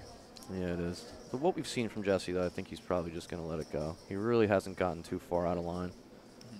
And just given his solid nature, I think that Kane is just going to take the approach of 3-betting versus, you know, trapping or something, assuming he has a wide range, which he doesn't. But so, unfortunately, he doesn't have a hand that's probably good enough to continue. Or maybe he calls. I doubt it, though. Not on that stacked up. King with a 3-bet here, and King Queen offsuit put in a very, very tough spot. Yeah. If Kane has a lot of bluffs, you know, in his 3-bet range, then King Queen definitely worth either peeling or just shoving all in at this stacked up. Yeah. And it really comes down to what he perceives of Kane and this current situation. It's funny, right? Because you and I in this spot with King Queen might play the hand differently than sure. Jesse would, and rightfully so, right? That's the beauty of poker, though. Yeah, everyone is entitled to making their own decision here. So he is going to call. Okay. Oh, maybe not even monster. Let's see what he's working with here. And like you said, he only started the hand with right around 20 big. So if he thinks that Kane is messing around, well, he wants to see a flop. Okay. Interesting. Definitely can't fault him for that. You know, Nope. When you flop a king or a queen, you're very often going to have top pair in this spot. Kane's 3-bet range is also very interesting as well, because if he has a hand like ace queen or you know, ace jack, he himself might have just 3-bet jammed pre. Yep. So We still where we got a big. pretty interesting flop here. Kane still with the aces and now the nut flush draw, and Jesse flopping the open ender here on the jack 10-5 all spade board. Kane elects to check here, and What do you think of his check? I'm a big fan of this check. You know, a lot of these, you know, he has the ace of spades in his hand, so he's not worried about, you know, protecting his hand or anything like that. Fair enough. And you know, Jesse's going to have a lot of suited hands that peel here on the button. So you'd have to be a little wary of what Jesse has. But Jesse has king queen and doesn't have a spade. If he has a queen with a spade, he might just put it in and be in really bad shape. Obviously, he's in bad shape regardless. So he does put it in here. Kane, you know, perfectly trapping in this spot with the aces. Yeah, he induced it. Turns the spade, and Jesse is eliminated in 5th place for $83,626. Congratulations to Jesse Mercado here. So we're 3-betting with aces now, huh? That's what we're doing? Kane is doing all the dirty work. That's what we're doing, huh? 29-year-old from Brooklyn is going to go home $84,000 richer. Great performance here. Obviously, he'd probably want this last hand back, but it makes sense. Kane played it real tricky. Everybody got 6 figures now? Decided to let him semi-bluff, and unfortunately, he had very few outs. Chop it 4 ways. We'll make more than Yeah, I think we won a corner, right? Nice work, man. Nice work. Yeah, you're right. Love the way Kane decided to play this hand. Right. And can't fault Jesse here at all. You know, he's going to think that Kane has a lot of weaker hands when he checks on this board. It was unfortunate that he ran into one of the best hands that Kane has here. Yeah. And you know, couldn't get there with the king queen. Yep. No, it should be as per the button. So just like that, we're down to 4. Both players were very close in chips to start the hand, so they're just counting the stacks down to make sure that Kane did indeed have Jesse covered. Now they're each guaranteed if we are getting more 105,000, and then the jumps from here on out start getting real big. So. Thanks. If the 3 of us all use Jedi mind tricks and convince Kane to talk numbers, I don't know. I'll talk. I'll talk, but You might have to lead the talk because I have no idea what direction we're going. Dave, I'll give you the same deal I did yesterday. I'll take first. You guys chop up the rest. Kane joking with the rest of the players That was here not the last deal you he'll be more than happy to make it You're through right. if The he's able last to deal I get first said place was money. 30K off. I'm a man of my word. What was the last thing you said? The last just deal I gonna took was 30K off first, is what I told Sumeet yesterday when I was short stacked. So All right, you're moving, and Keep you're going moving big off stack. the Now with a lot more chips to I work know. with here, I'm a man of my chipping word. up to almost 5 million chips. Noble of getting, us. Very getting a noble. little closer to Sumeet, and you know, having 50 big blinds for I'm not a saying I player wouldn't look, of but Kane's caliber, I- he's going to be able yeah, to I do mean, a lot to navigate this final listen, table. he got a big stack. He's not going to be that afraid of battling He got a big with the stack. chip leader, because he himself can put a big dent into Sumeet stack if they tangle. So I'm not sure. He's the one you got to worry about. He wants We to beat asked me him outright. when he started He needs to playing redeem his poker, friend. Yeah, Greg is the man. Greg's not gonna be happy if $20 he gives me any deals. He needs to. He knows how to do it. Unless We it's a asked bad him what deal. his No playing feel style bad was. deal. and What he said it's generally what do you want theory-based, more? I know you want that or trophy more. GTO, as we like to say. Yes, you said you never won a Depends tournament on here. I know the you table. want that. That's true. I haven't won one here. Let's play. Let's play. And then we Let's asked him, bust what him would you and do they'll if you figure it won out. the event for $365,000? And he said he would invest in the U.S. stock Is market. it one So big Cam game? was pretty bullish. Four. We could spread out a little, right? Okay. I was the big. Here. Yeah, you were a big man. I was the big. So he gets. So David's got to be loving this. As we said move, but before, you still Kane's have to use previous one. I'm high still gonna score, I use this believe, one, was just because they said you can use 500,000 any for box. second in the Borgata WPT in 2015. yeah, so he's Right, been in this you can spot use any before. box. A lot of Exactly. experience. A lot of Is that right? experience. And so as we said earlier, we have two guys that have made, I'm using the and same one but player that who was won the just- WPT Borgata, Guo Chen, right. who was unfortunately our Thank sixth you. place finisher. And now Kane, who's finished second in that event, the September Find out how much you flagship, have, Dave. for I have, over $500,000, is here with a great shot at winning $365,000. 0.7 minus my So two yeah, this in there. event, Started this with $2,700 2.9, buy-in so championship 2.7. event started with 627 players, generating a prize pool of over $1.5 million. We're down to our final close to 6, four right, Kane? here. All players are now Question? guaranteed $104,913. Yeah, just The shy next of pay five. jump is to $129,240, and first place is a little bit over $365K. Okay, so Kane deciding to fold the button with the 10-6 off. I love it. Pretty standard. And Sumeet waking up with a premium.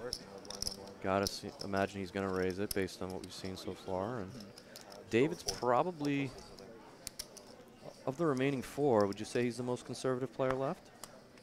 Probably, right? It's interesting because the final table so far has been pretty short. We haven't gotten to see them play too many hands, but based off of his recorded earnings and his experience playing, Sure. It might lead him to playing slightly tighter than some of the other players. Sure. Just because this is his biggest score.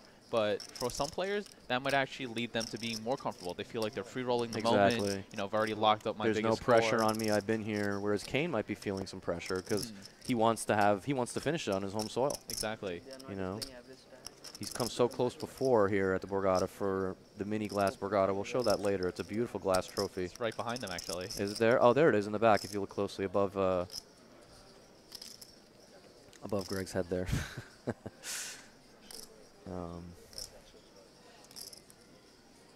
So here we go. Kane with another premium.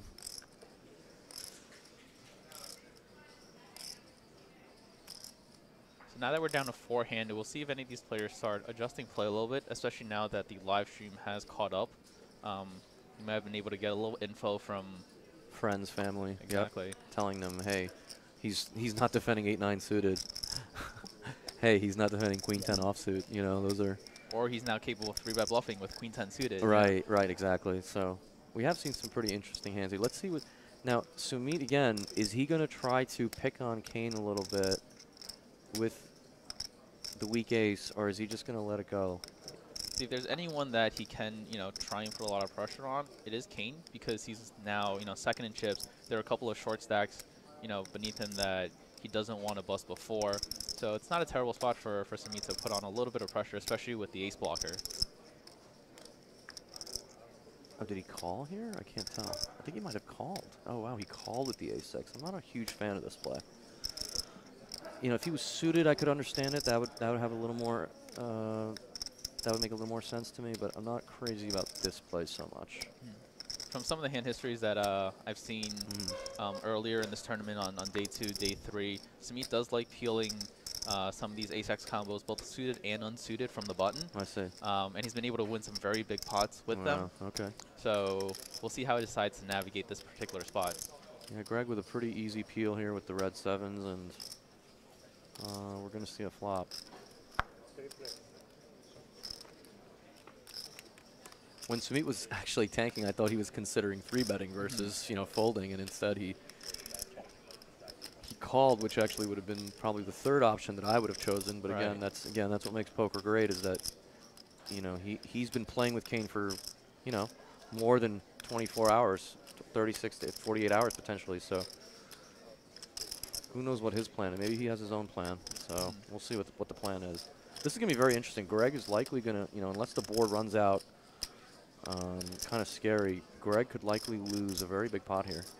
We'll So see. all three players might think they have the best hand here on this flop, on this Yeah. 5-4-4 rainbow board. Yeah. Right, you want to talk shots? No, I wanted to. So let's see what Kane goes with sizing. There's 840 in there. There's no need to go too big here, right? He can just go kind of small and just Right, not at all. keep a especially- lot of the worst hands in. He's got to assume that Sumeet has maybe a small pair perhaps, or but in fact it's actually Greg who has the smaller pair.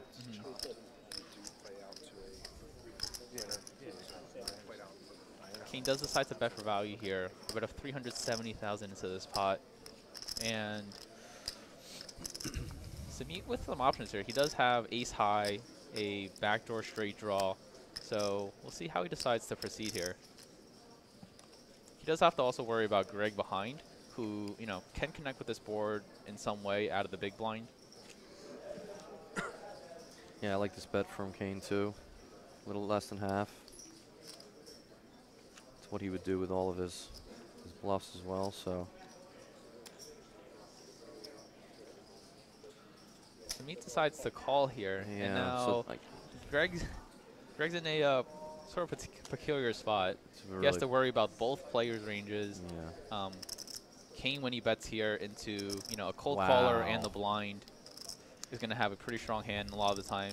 And Sumeet calling here, you know, Very interesting. leads to a fold by Greg. Right, and if Sumeet folds somehow, that's what's so great about poker, right? If Sumeet folds, Greg is going to lose a big pot, and because Sumeet decided to float, Greg loses the bare minimum in the hand, right? I mean, that's what's amazing about poker. Most situations, Sumeet's either going to 3-bet or fold his hand pre-flop. Greg's going to defend sevens. He's going to play a big pot with Kane and potentially lose a big hand. Instead, he loses just a min-raise pre-flop. I mean, that's what's amazing about poker, is like these decisions that other people make sometimes that maybe not standard or or even optimal at times ends up impacting everybody else and their corresponding equity. So Kane has a very interesting decision here. Now that Sumeet has called this flop, yeah, it looks like he has a small pair. So I like this bet from Kane. To just maybe Sumeet gets stubborn, but I think Sumeet will just let it go. But it's interesting. That was Sumeet's plan pre-flop. He decided to just float a lot of the flops. He's probably seen Kane do this with some bluffs, so maybe he just thinks that ace high is good. so there's already 1.5 million in the middle. Yeah.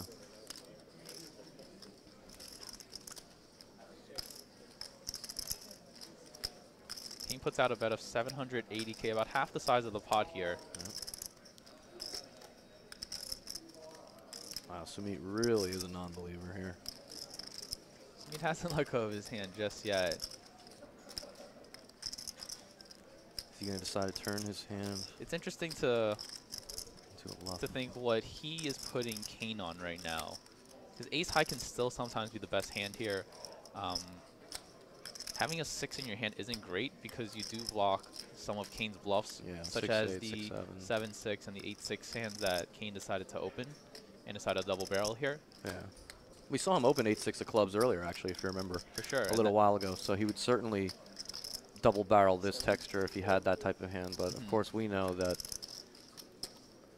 Kane's a very balanced player, so he's going to have the same amount of bluffs and the same amount of value hands at times. And so here, Sumeet a little sticky here, calling with the ace high again. yeah, I'm And- really not a fan of the way Sumeet's played this hand so far. I mean, This pot is very bloated now. There's I over mean- 3 million chips in the pot, and Kane only has 3 million behind. yeah, this is kind of 10 on the river. I think that's a very interesting river because if Sumeet has some 10x floats in his range, they now make a full house and beat Kane. So I'm very interested to see what Kane decides to do here. What do you think Kane puts him on? Do you think he puts him on like a hand like 7s or 6s, or For sure. maybe he could have a hand like ace-jack suited in clubs where he just called the flop, turned the flush draw maybe. Right, he could have those hands too. He could have You know, if you call with ace-6 off, he can certainly have a hand like ace-deuce of clubs, ace-3 of clubs, right? All these hands are in that range. So you're right. It's interesting, what does Kane think Sumeet has that can either call a bet or would he bluff if he missed a draw, right? So I think that's what's going through Kane's mind. Should I check here and let him bluff, or should I just assume he has pocket 8s or even pocket 9s and just that he'll just call? Right? Because that's what he's trying to target if he bets, right? He's trying to target those hands.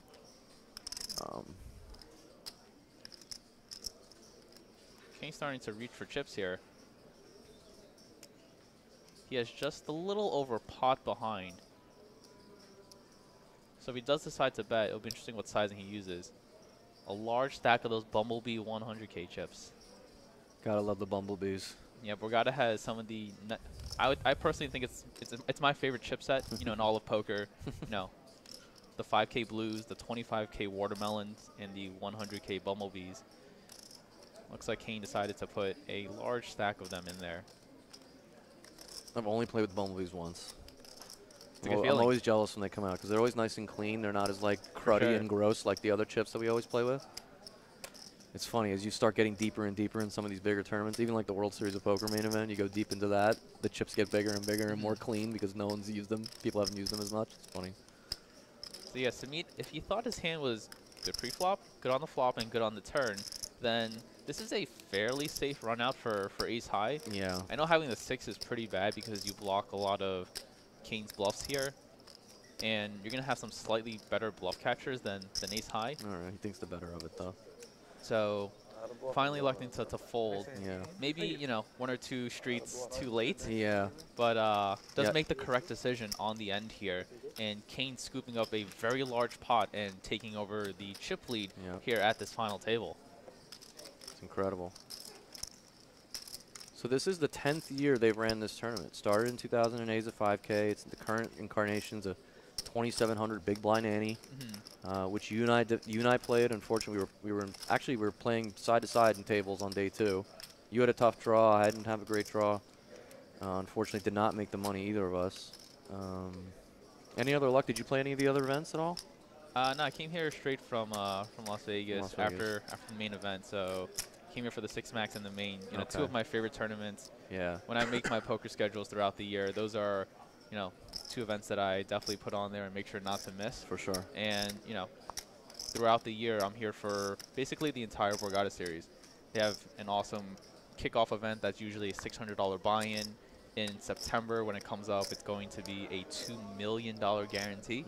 So that kickoff event is definitely one that, you know, fits players for all buying ranges because, you know, someone who plays lower stakes can either Saturday their way in or just buy in for $600. All the high stakes guys love it too because there's almost $500,000 for first place for that event. So yeah, it's wild. Definitely love the Borgata series as a whole. It's able to fit in buy-ins for, you know, all ranges, anywhere from, you know, $100 to $200 all the way up to this championship event for $2,700. So we see here David opening it up. Like, that's good to see with the Jack 10. He starts the hand with 26, 27 big blinds. Kane defends, pretty standard so far.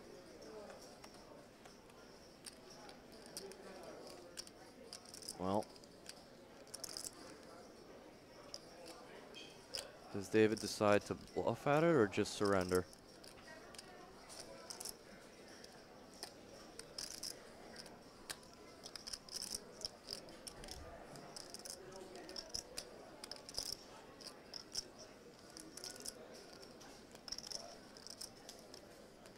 So on this Queen 7-5 monotone board, David decides to take a stab here with Jack 10, no hearts. Yeah, I don't mind this bluff, actually. I mean, the hand's kind of worthless. You don't really have much showdown value. It's one of those one-and-done hands. Yeah, exactly. Why not take one stab at it? You know, I mean, we know Kane has a set. He's never folding, but what does Kane do with a pair of 4s? What does he do with a pair of 3s? What does he do with, you know, even 6s that are in a bad spot? So I don't mind this play from David. He's taking one shot at it, hoping that, you know, Kane doesn't have a hand to continue with. Unfortunately for him, we know that he certainly will. So David started the hand with, you know, about 26, I think, 26 bigs. Yeah. Around that stacked up, and Kane now with the decision of whether he wants to check call this flop or check raise it and get the money in now. Yeah. We've seen Kane up to this point fast play a lot of these very strong hands that he's had.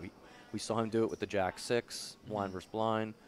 You know, now we're seeing him again. It looks like he's taking the aggressive line versus the more solid player at the table, thinking and hoping that he has something. Unfortunately, we know he just doesn't. So. Yeah. Yeah, obviously, if Kane could see his hand, he would always just call, but he doesn't know that, so that's fine. Yeah, there's definitely a lot of value there in check raising the 5s. You don't necessarily have to have a flush to check raise there, especially when the other player only started with 25 big blinds. Perfectly fine spot for him to check raise and try and get it in there. Exactly. Remember, guys, just a reminder, BorgataPoker.com Sunday Splash is a free roll tournament, invitational. Players become eligible by playing in a minimum of 3 scheduled Sunday 35K guaranteed tournaments. During the promotion, it ends September 2nd, running currently right now. You'll receive an invitation to participate in the September 9th free roll. Top 50 get prizes in the free roll, including land-based entry into the 3 million guaranteed WPT Borgata and land-based entry into the 1 million guaranteed Borgata Open Almighty stack. So make sure you look on to BorgataPoker.com. There's a lot of promotions running right now, and the Sunday Splash is just one of them. Yeah, I love all the promos that Borgata decides to run, allowing players to, potentially play for life-changing money here at some of these land-based events as well, where they can qualify for a very small buy-in online.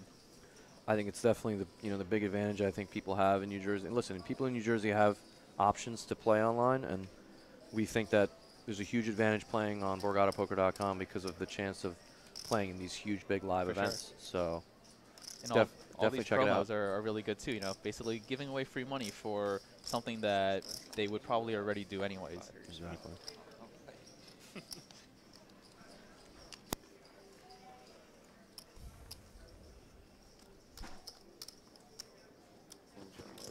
So you got to think that Kane at this moment, given his seat and given his stacks, got to be the betting favorite here. For sure. It's going to be, it's going to be tough to see how Greg adjusts because he really does have a terrible seat with the stacks to his left. But yeah, even with Kane's chip position coming into this FT and him kind of on the right of some of the bigger stacks, I thought he was the favorite coming in just because of the experience and the knowledge he has of the game. And ran a little poorly right out of the gate, but now definitely increasing his stack and holding a slight chip lead. Good job.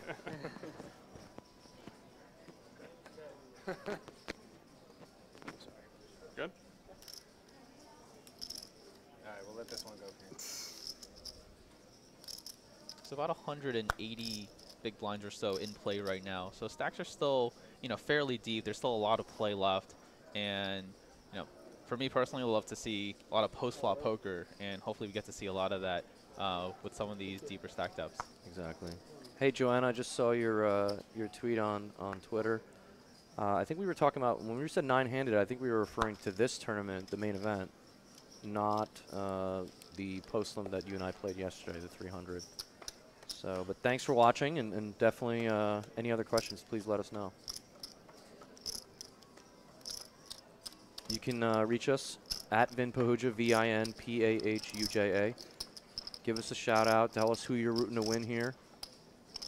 And you can reach Ricky at rated GTO. That's RATED GTO. Who do you guys think will win this tournament? This is quite a spot for someone like Kane, who is pretty experienced and has been in this moment many times. But again, as we've seen, anything can happen.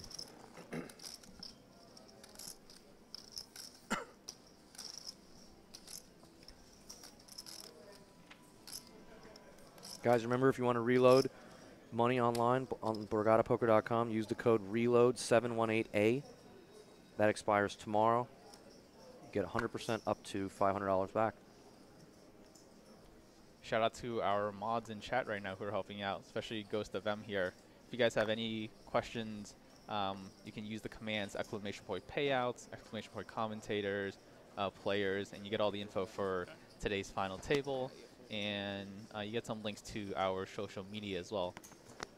I do stream high stakes MTTs here on Twitch, so you can give me a follow at RatedGTO as well if you guys enjoy some of this poker content. So Greg deciding to limp in with the 4 high, and Greg punishing him a bit.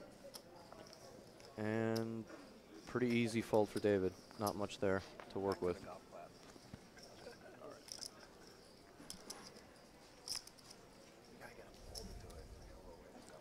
You think Kane is getting some updates of some hands that maybe he got the queen 10 of hearts 3-bet For sure. I think when he Kane- had the nines?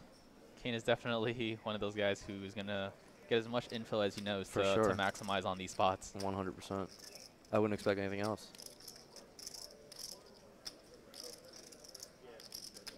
I didn't see him out much out in summer. Was he out in Vegas the whole time? I was looking at his Hendon earlier. It looked like he cashed in one World Series event. So I don't think he played a full schedule. I could be wrong. Like Kane said, he's no longer a full-time professional poker player. Exactly. He's moved on to other things. Yeah. And I know Kane participated in the there's another World Series that goes on in Vegas the during Vegas the summer. Olympics. Exactly. He loves the Vegas Olympics. And for everyone out there, that's one where there's a bunch of games that go on, such as, like badminton, pool, ping pong, just a whole variety of sports and games that all the poker players decide to compete in. Yep. And Kane is a big supporter of that. I think he won that a couple years ago, too. Oh, wow. Okay. So he's an athlete as well. Great. For sure. So here we go. Sumeet raising it up under the gun. Four-handed poker game.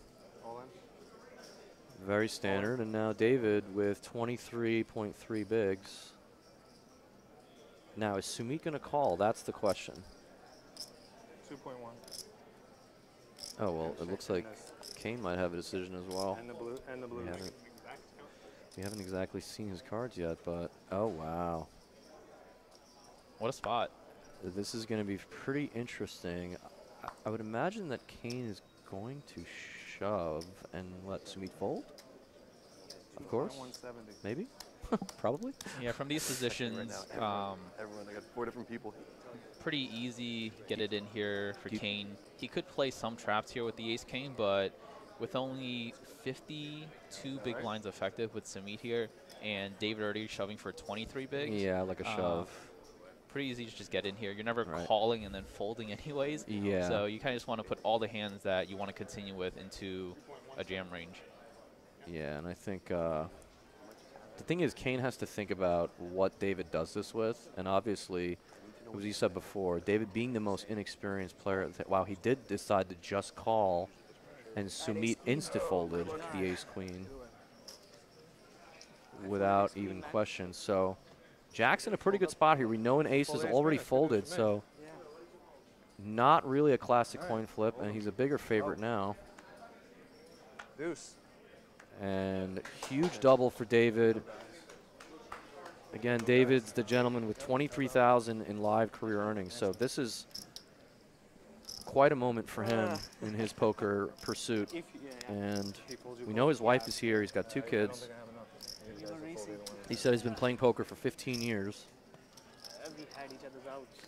Yeah, huge flip here for David. You know, a lot of times in tournament spots, it can come down to coolers like this where a top 5% hand goes up against another one, and it's off to the races. What a swings, what swings. That's what I just told you 2 minutes So a lot of equity in that pot as well for Kane. If Kane had won that pot, it would have put him to the, what, over the 9 million mark, Would right? have been the commanding chip leader. Commanding They would leader, only be 3-handed. Another pay jump. Right. So, But now we're still 4-handed, Right. and a lot of the stacks have evened up. yep. Both he, David, and Sumeet have around 5 million chips. So pretty even final table here as we continue that on. coin flip changes everything. It really does. Yeah. So let's see what happens.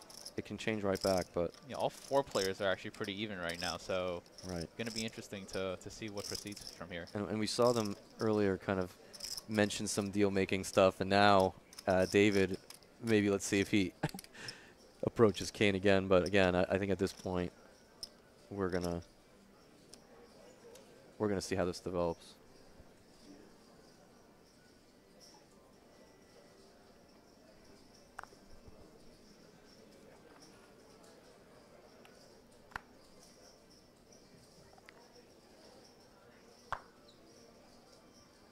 So Kane. I find these blind v blind confrontations, very interesting. They don't happen very often when it's 9-handed, Yeah. but once you get down short-handed, it happens very often. Yeah. And a lot of players who aren't familiar with short-handed play struggle in these spots. So, you know, I definitely give Kane, you know, even though he lost that pot right there, still make him the favorite here, just because he's able to navigate these spots probably slightly better. And what a flop for Kane here. Yeah. Sumeet deciding to check the big blind here with the King-Jack. I personally think it's a hand that's strong enough to isolate, you know, especially given that Kane's going to limp a bunch of hands. But giving Kane free equity here.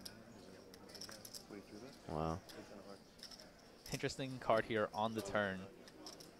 So Kane with the nut low, but he has a straight flush draw to go along with this. Sumeet now turning a pair, 2-pair, with kings and threes with the ace kicker. Yeah, we're going to certainly see a bet and a call here, I think, at the minimum, and we'll see how Kane decides to play the river. What sizing would you use here if you were to bet? Wow, he decided to go very big. There's only 300 in there, and it looked like he bet over the pot, if I saw that correctly. He did. He bet 500 into 300, so pretty interesting. We know that Sumeet's going to definitely call. So the reason for this bet is Kane is just putting on a lot of pressure to basically Sumeet's entire range. He expects a 3 to, you know, bet on the flop. He expects a lot of ace X and good king X to bet on to ISO pre-flop. So now there's 1.3 million in the middle after Kane overbets the turn, Right. and ends up on the river with 4 high. Right, so given what he did on the turn, I expect him to probably bet pretty big here, but let's see. He might just decide to surrender. Yeah, he Kane does. actually plays the board here, so there's no way he can win this pot. Right. He just thinks that Sumeet's range is too much of an, you know, king X and some trapped 3X type hands and the occasional ace, but probably not. Yeah. I think he can discount an ace pretty highly, but It would have been interesting to see Kane decide to bluff the river here Yep. and put a lot of pressure on a king X hand like Sumeet has. yeah. But he, I like his decision there. I don't think that I you don't can't think imagine. Sumeet was ever folding a king? I don't think so. Based on what we've seen from him today, he's been pretty stubborn in these kind of spots, especially blind versus blind, so I just don't see it.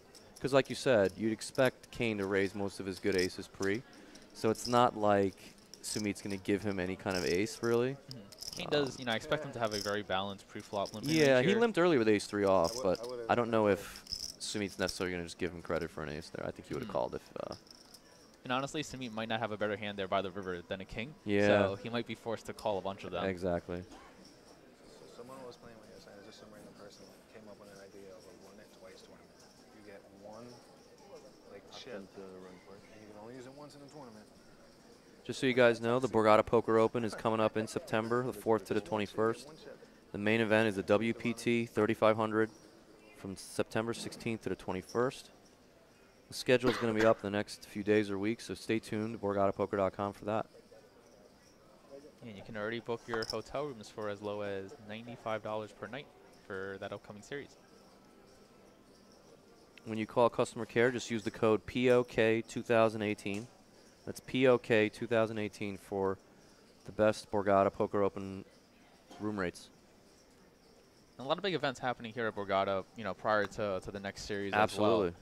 You know, there's a $180 summer heater that has a 200K guaranteed. That runs from like August 13th to August 17th, with day 2 being on August 18th. And, you know, another deep stack series that's happening as well. Yeah, August 20th to the 25th, starting at 11 a.m. old every day. 165,000 guaranteed over 6 events. So yeah, it's something that I love since moving here, you know, to New Jersey. It's being close to the casino and being able to come out for events throughout the entire year. Yep. And so Greg opens under the gun here, also cut off in this four-handed battle. David defends his big line with the queen 10 offsuit, and both players flopping top pair on this 10-7 4 board. Yeah, this is going to be trouble for David. I hope that he decides to just call the flop and keep it small, and it looks like that's what he decides to do. I like this play from David. No reason to overplay your hand here. You're either way ahead or way behind, so generally when you're way ahead or way behind, you should just call. Greg electing to use the smaller sizing here on this 10-7 4 board. A lot of gutters available and all. Interesting check. And now deciding to check the turn with his ace 10. Wow. Pretty sweet river here for Greg as he improves to 2 pair. Yeah, but it's a bad river because it may actually not allow him to get some value from what should call him a lot of rivers. The river's a deuce, a 3, a 5. You know, he's going to call a value bet. So it is a good river for Greg, but it's also a bad river because it's probably going to kill his action. How much? Unless David gets really curious and thinks that he could just be using that card as a bluff out. He can beat King Queen. He can beat, you know, a hand like 9s that decided to turn to a bluff for some reason. But let's see if David can figure it out. Greg decided to bet about 45% pot here on the river. And an ace is not a terrible card for him to bluff the river with. You know, if he were to come up with a bluff by bet check betting here. Mm-hmm. So David is curious. Yeah, like if he had a King Queen, King Jack type hand, you know, he might just take that line, bet the flop to try to win it, check back with a, you know, a turn gutter in some spots, and then decide to rep the ace, get him to fold 10.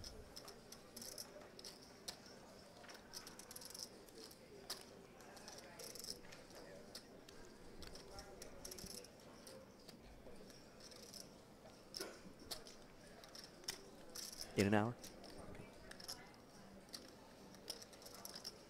So what do you think? You think David's going to figure it out, or you think he'll get stubborn and think that Greg does have some bluffs? I mean, Greg could have some bluffs, let's be honest. He could have 6s, he could have 5s, he could have, you know, 9s sometime. I think 9s probably checks back the river, however, but he could have some hands that decide that, you know what, I can't beat a 10. Let me try to get a 10 to fold. So yeah, it's a tough spot for David. It is. I like that he's thinking about it. I like that he's not just giving him credit for an ace, but unfortunately in this hand, it did improve Greg. Good fold.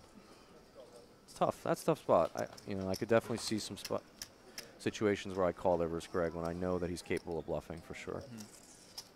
Ace is such a good card for Greg, though, you know, because a lot of his ace highs that check the turn, you know, 100%. make top pair on the river. Absolutely. So. Well, it's a tough spot for David. It is, but yeah, he comes to the right conclusion and continue four-handed. To be honest, I wanted like a deuce. I figured I'd get some money on a king 10. So yeah, Ricky's right. The Deep Stacks Challenge, August 20th to the 25th. That's the next event after the summer heater. So pay attention. A lot of times, you know, people think that August is a quiet time here at Borgata, but there's a lot going on. And as you guys know, sports betting is now legal in New Jersey. Do you dabble at all in the sports? I am a huge sports fan. I guess now I have the options to do a little sports betting here at Borgata as well. Do you degen a little bit with the sports betting, or? I have not yet, you know, prior, just because, you know, not many options were available. Sure. I've been a huge sports fan my entire life. Follow a lot of sports. Okay. I can literally repeat to you what happened on SportsCenter last night. Oh wow. So, you know, now that sports betting is available. What are your teams? I'm a big New York fan at heart. Grew up in New York and been there my entire life. So Giants or Jets? Giants, Yankees. Unfortunately, a Knicks fan. We've been struggling over the last few years. Yeah, the Knicks are. But got some young talent coming up. We have some young talent. Yeah, I'm a big NBA fan. Mets and Giants, I'm a weirdo. I don't really hate the Yankees though. I hope they do something this year, but I hope they don't take DeGrom. They definitely have a lot of talent, and yeah, that could be a big move for both teams. So we see here Sumeet. This is what I was hoping to see. I wanted to see him open it up a little bit as they got shorthanded with some substandard hands and some quote-unquote weak hands, because you just have to get in there. You can't just wait for the premium hands. And you know, obviously King High is favored versus the blind, so he's gonna use that positional advantage. And let's see if Greg can either outflop him or maybe outplay him. Good flop for Greg. Yeah, 7-6-6 board, pretty interesting. A lot of these paired boards, you're going to see the pre-flop raiser decide to take a small stab at it, and we'll see how Sumeet decides to proceed here with his King High. More interesting, what is Greg going to do? Is he going to check raise, you think, or do you think he'll call one and see a turn? Yeah, both options definitely on the table depending on what you think Sumeet's strategy is. Sure. He elects to just check call this time, and perfectly fine here with 2 overs, the nut gutter. Yep. We're going to make each other wait a half hour, or just want to tell us? So Sumeet now actually picks up a gut shot as well. King High still the best hand here. Yeah. No sense. It's coming in a half hour anyway, so. So Greg getting to the river with 10 high. Does he think that Sumeet will hero him with a hand like ace-10 or ace-9, or can he get away with it? So that's what he's going to try to do, and I don't see how Sumeet can even consider it. But as we've seen before, he's been very pensive in these spots in the past. For sure. And although the 5 completes a lot of the draws on the flop, such as, you know, the 9-8 or the 8-4, and possibly picking up 2 pair for Greg here. I think King High is just a little too weak. He's going to have some much better hands to call with, and good bluff by Greg here by the river. Basically showing up here with the bottom of his range. Yep. The drinks in Oh, all right. Yeah, you said it was going to get a little. Shout out to Trevor Savage, played with Trevor in this tournament, another local legend. He said he's rooting for Kane, great player, great guy.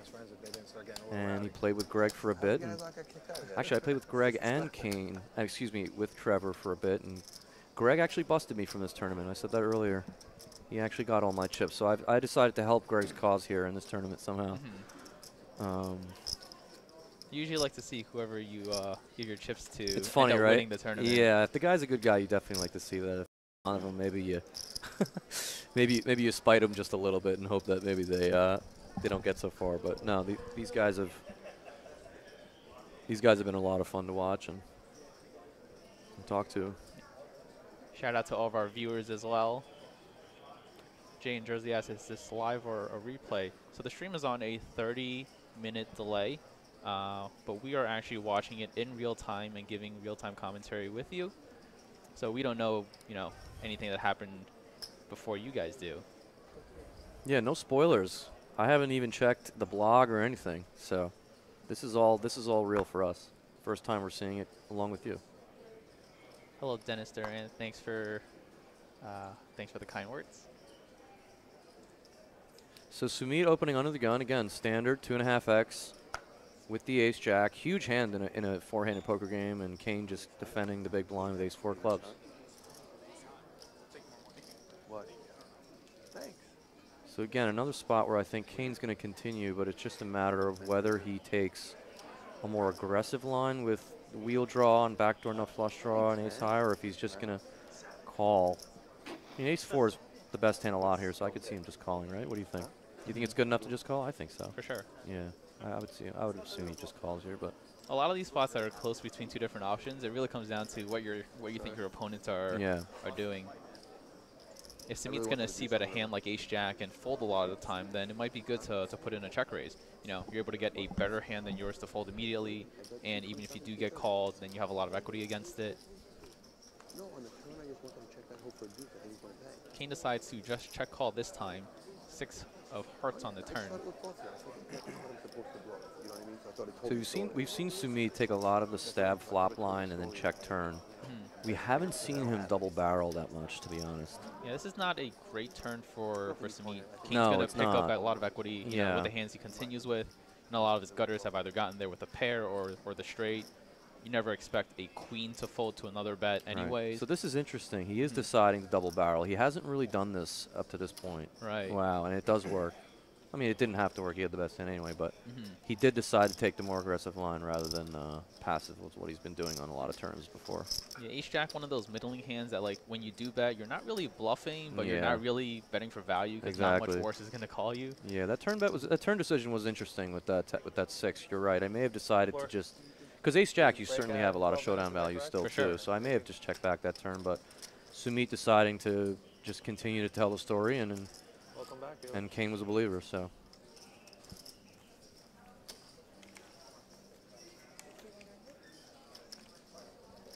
What's your plan next? Are you you're just going to stick around here for a bit and grind on online? And so yeah, after traveling for a little bit, I will be here in New Jersey for the next month or 2 until the next Borgata series. Okay. I'll be streaming a lot more on Twitch and creating content for all the fans out there. So expect some big things to come. Awesome.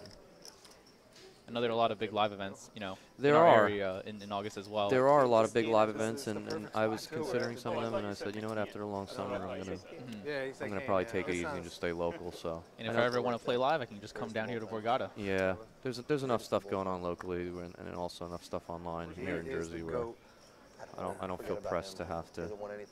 So here we go, David opening again. like you said, under the gun is the cutoff in the four-handed game, so pretty easy open with the ace-10. And remember, we saw Sumeet fold 8-9 of diamonds earlier. This is offsuit 10-8, but I would hope that he starts defending these type of hands going forward. We know he's dominated here, but yeah, see, he's been folding a lot of these hands, and I think You got a rail here, David? What's that? You got a rail here? I think if the players, you know, are able to get a little more info on this, they'll start picking on his big blind a little more. I don't know. I mean, again, I think it's the player. I think if someone else opened there, he may have called, but because it was David, he gave him a little bit more respect, and he did. Listen, he happened to be dominated, so Both times, actually. yeah. Listen, I don't want to be results oriented, but you're right. Both times he definitely did make a great fold, but a lot of these hands, I think, with the stack size he has and the player he's dealing with, You want me to just tell you? You want to keep guys? I think it's fine to take a flop and put some pressure on him post. And I'm 39. 39. Especially for someone like David, who's just not going to barrel him as often as maybe someone else would, So. King with another ace here on the button. Certainly going to open. Yep, easy open for Kane.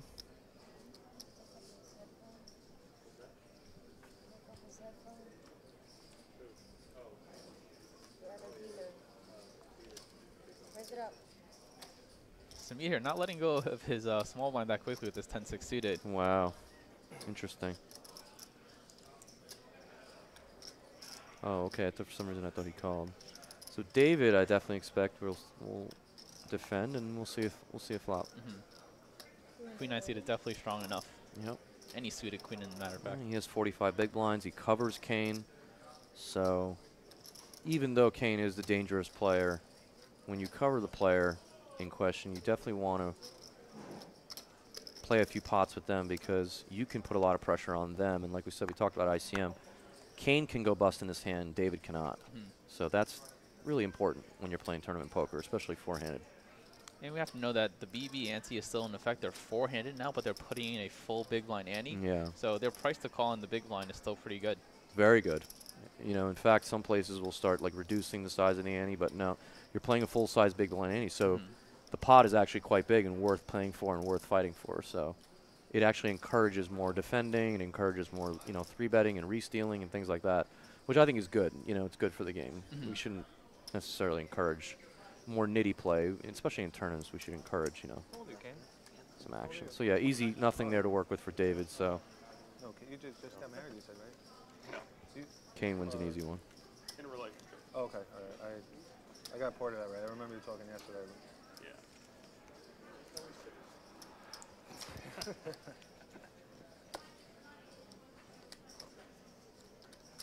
Thanks for all of you guys for tuning in. This is the $2,700 Borgata Summer Poker Open main event. Started with 627 players who bought in for $2,700, generating a prize pool of over $1.5 million. All these players are currently guaranteed $104,913, and still a lot to play for. $365K for first tier. Queen 10 of hearts, huh, Steve? Queen 10 of hearts, huh?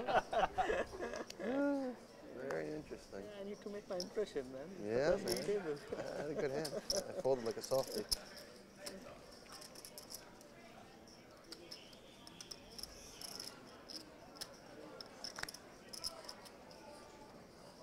So a lot of times in these type of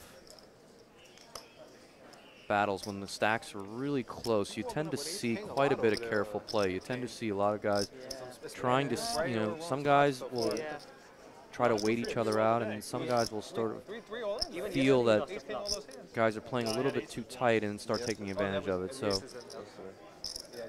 as we said before, these guys are guaranteed quite a bit of money, but the pay jumps get tremendous, and so no one wants to make a mistake at this juncture.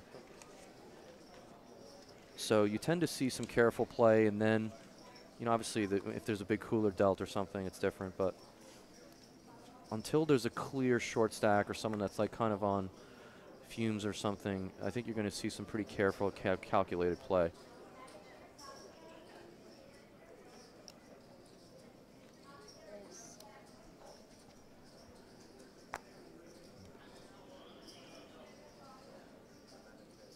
system.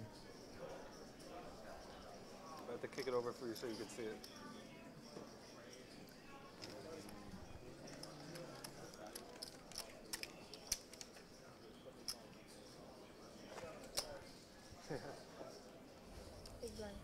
So there you go, David opening up with the king 7 and winning it. So that's good. It's good to see. I'm happy to see that David is just sort of, you know, taking the spots that he should take. He's not passing on, you know, spots that he shouldn't pass on. And, you know, he went with it with the queens. He wasn't afraid to just get it in there with the queens, even though obviously it's a pretty easy get in. But again, when your career earnings are 23,000, you know, He tried to. He said straddle, and it was like, all right. you can tend sometimes to overthink things. And event 1 of this. well, here we go again. This was is going to funny be to table interesting now.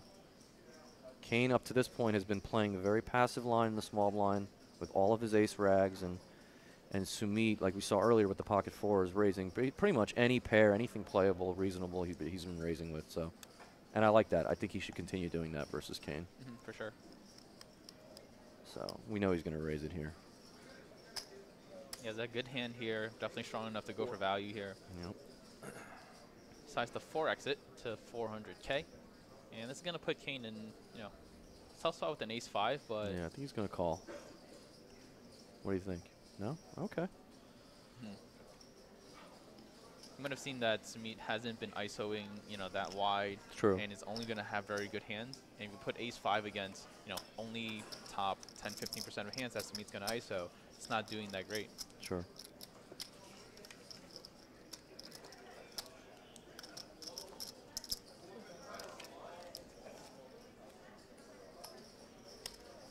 How was your summer in general at the World Series of Poker? That wasn't your first summer grinding out there, was it? No, it was my second, yeah. Your second. Your first was last year. Correct, yeah. Okay. So I went out there a little later because I wanted to stay here in New Jersey and stream a little bit before I went out for the World Series. So we got that out of the way, got affiliated on Twitch and all that. And then when I was out there, I cashed a lot of the events that I played, which was very good. I final tabled the Planet Hollywood main, and, you know, but I'm also very glad to be back here in NJ at home, you know, playing online, playing here at Borgata, and being with these people on Twitch. Awesome. But did you play a lot more events this year versus last year, or kind of the same amount of volume? I think I played a little more last year. Okay. I cashed at a higher rate this year, so definitely good results so far. Nice. And overall, I think I've been a lot more comfortable with my play live. I know last year was my first year traveling to play. Sure, sure. So You've learned a lot over 1 year. yeah, so when I was playing events like this and when I final tabled this event, I was kind of like a nervous wreck. Sure. But now when I come back to Borgata and I play, you know, even this $2,700 bind, it kind of feels like a home game. Sure. Now I know a lot of the people that I'm playing against, and, you know, it's just a lot more comfortable. Absolutely. And I'm sure with you know, all the years of experience, Yeah. you know, it's always fun to It come is. on and play. It is, and you know what? It is. It's whenever I come down here specifically, for whatever reason, I always feel very comfortable. I've always felt very comfortable from day one. It's just one of those things, and it's nice when it's your home sort of casino to feel that way. But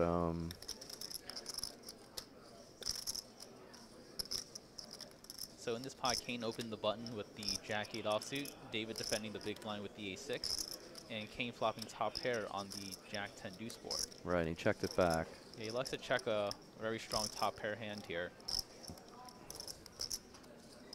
And now by the turn, for sure, going to go for some value. Yeah, I would imagine that David's probably going to let this go. I can't imagine he's... Even if he thinks A6 is the best hand, it's pretty hard to continue, but maybe he is. Okay, well. It's close, though, because Kane did check the flop. He did. And Kane, I guess, thought that his hand wasn't strong enough to get 3 streets of value, so he decided he's going to go for 2, and decided to go with turn and river versus something like flop and river, you know. Kane improving to 2 pair here on the river with the 8, and I expect a pretty hefty bet to go out there, but unfortunately for Kane, David doesn't have a hand to call with.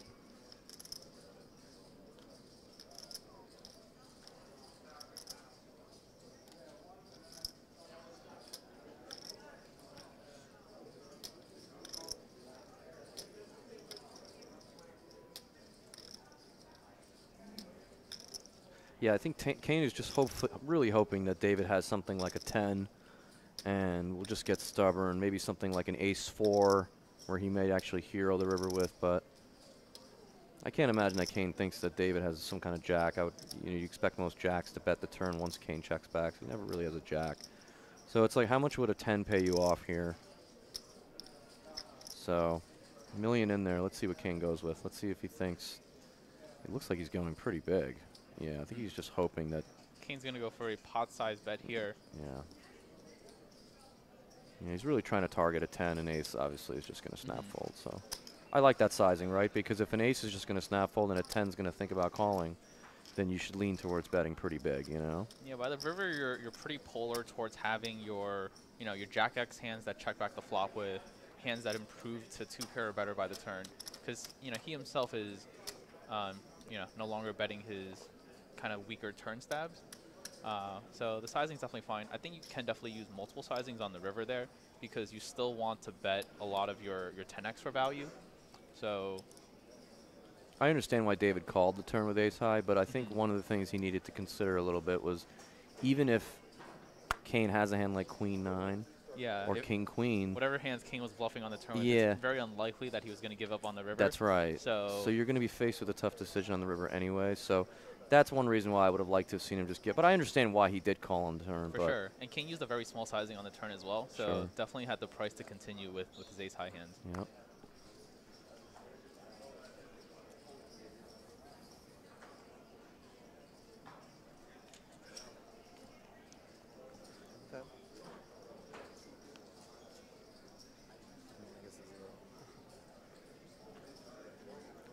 Guys, remember the ultimate progressive high hand in August is paying out $250 on Wednesdays and $300 on Thursdays through Sundays every 30 minutes from noon to midnight. I gotta get to the bathroom. Don't forget that ultimate progressive high hand. 5,000. Okay. And with that, these players will now be going on a short 15-minute break. But I think we're going to stay here, stay right here with you guys. So if you have any questions in chat or on Twitter, we'll be free now to go over some of them. Should I take this over? How do I turn the mic over? Remember, you can reach us at Vinpahuja, that's VINPAHUJA. Oh, you're good? All right, so don't worry. And you can reach Ricky at RatedGTO, RATEDGTO. Let's hear from you guys. Let's keep this interactive. Thanks for joining us. Come right back. We're going to be back in 15 minutes. All right. Why? Because I stood up.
Stretching your hammies and splitting aces.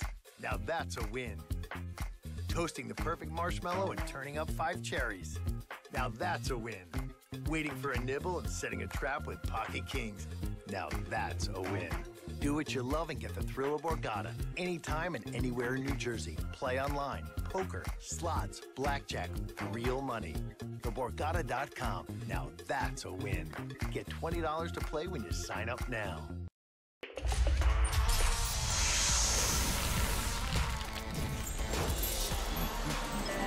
Escape to a world of winning.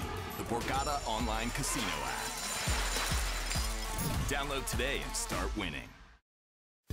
Loving up on the Puglets and looking down on 4 kings. Now that's a win. Showing off your soft top and shoving in on a straight flush. Now that's a win. Manning the tongs and taking down a hot tournament. Now that's a win. Do what you love and get the thrill of Borgata anytime and anywhere in New Jersey. Play online, poker, slots, blackjack, real money. TheBorgata.com. Now that's a win. Get $20 to play when you sign up now.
Stretching your hammies and splitting aces.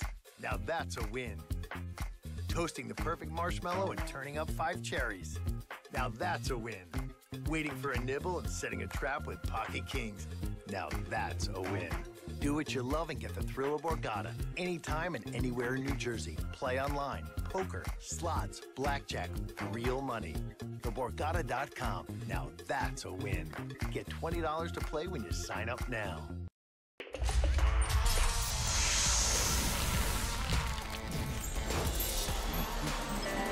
Escape to a world of winning. The Borgata online casino app. Download today and start winning. 4 of these players have between 4 million and about 5.5 million in chips, so definitely going to be interesting to see what commences here as we play down to a winner tonight. Anyone's game at this moment. Again, we probably, if we had to handicap, we would probably put the betting odds on to Kane Callis, but we just saw him lose a very big coin flip. Ricky and I just spoke about it. If he won the flip, he would have had over 7 million in control of the table. Sure. 3-handed with most of the experience, most of the chips. I mean, he could have potentially ran it away from it. Now he has to grind it back and fight it out with a lot of the stacks. Like we said, the stacks are very evenly matched here, so it's really anyone's game. For sure, and there are some very big pay jumps coming up as well. So all these players are now guaranteed about $105,000. The next pay jump is to $129,000. Second place is getting paid out $205,000, and our eventual champion will be taking home a grand prize of $365,000. So that's going to come into play, especially with all the stacks being even now. No one wants to bust out in 4th place, and you know, we'll see how play develops from here. Yeah. No one's making too many huge mistakes from what I've seen over the first 2 hours. So very solid play so far.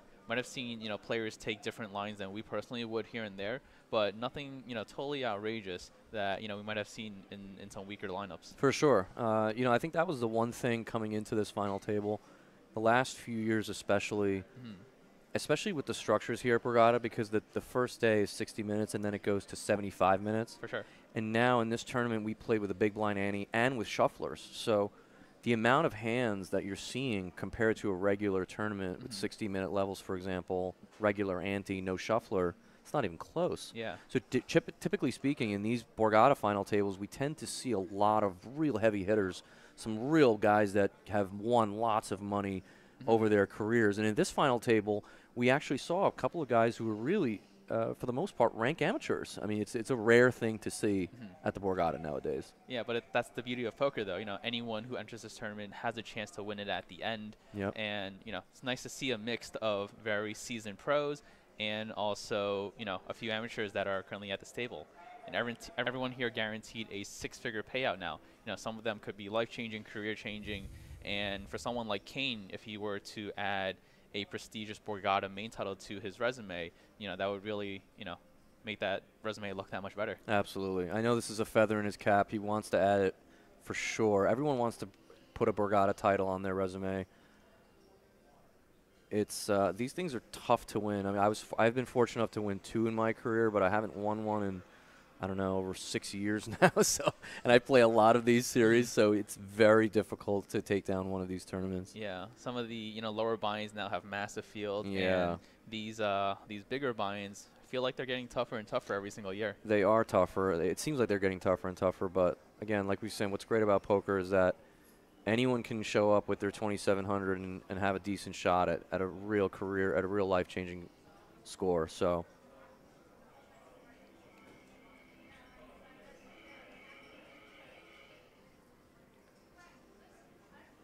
So it looks like Kane is trying to figure out exactly what the stacks look like. Like we said, these stacks are pretty condensed. There's no real kind of outlier here in either way. So given that, you know, it's really anyone's game. So with this BB anti-structure format, the blind level is now 75,000 small blind, 125,000 big blind, 125,000 for the big blind ante. So you see those blue chips are now removed from play. All that's left are the 25K watermelons and the 100K bumblebee chips. So again, David continuing his trend of taking these type of king high hands. He did it with king 3, king 7. He's not afraid. He's getting in there. He knows that stealing these blinds and antes are a big part of eventually taking this thing down. And I'm happy to see him that he's not just passing on a hand like king 6. He's actually getting in there and opening and stealing pots with it.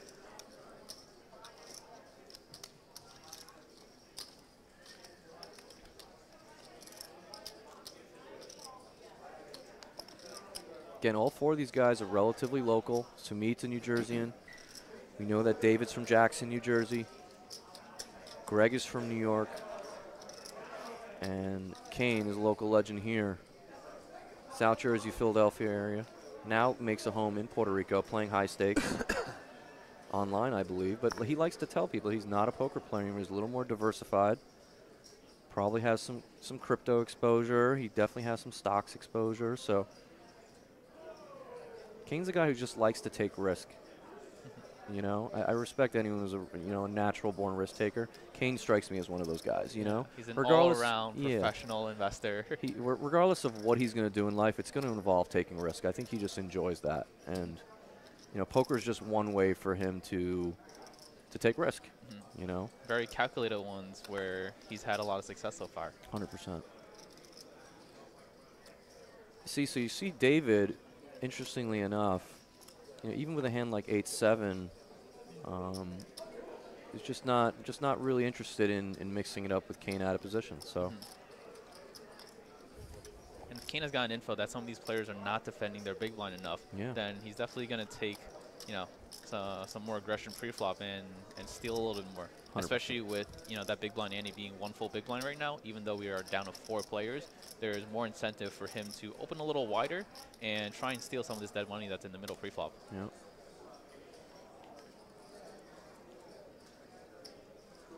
And like I said prior, you know, to coming back from break, all these players are pretty evenly stacked so far. So I would like to say that the player who is going to be most aggressive going into four-handed play is going to be the favorite to come out on top here. Wow, look at that, Sumeet. I shouldn't even look at this hand.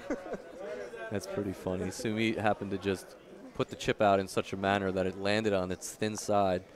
And, well, we know David's going to play his hand. It's just a matter of how he wants to play it. I think if he saw Sumeet's hand, he'd certainly call, but it's an interesting decision for him whether he wants to 3-bet or just call. So he does decide to call, and Greg, I think, is going to peel as well. But maybe Greg does. Wow, he just folds the ace high. Really interesting. We've seen some very interesting decisions in the big blinds today. Pretty impressive. I'm not crazy about that fold. I don't know. What do you think of that ace-5 fold? He closed the action. Yeah, it it's seems definitely on the tighter side. Yeah, it seems a little too nitty.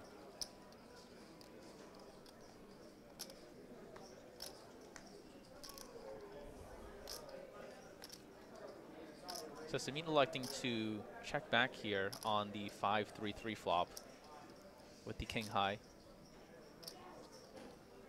I personally am a fan of that decision versus the small blind here, who's I think is peeling slightly tighter than most and going to have a lot of strong hands that that continue. David picking up the pot here with a turn stab. Yeah, so we see that would have been an interesting pot if Greg had played. I would have liked to have seen that flop action. You know, Greg with ace-5 certainly was not going to fold the flop, so I would have really liked to have seen Greg get in there. I think his hand is a little bit too strong. You can make a wheel. I mean, you have an ace blocker. For sure. You close the action. No one can really squeeze you out. I think it's a little bit too nitty of a fold there. So here you see the stacks again, really close. Everyone has between 40 and 35 big blinds. Very rare that you see stacks this condensed, this deep in the tournament.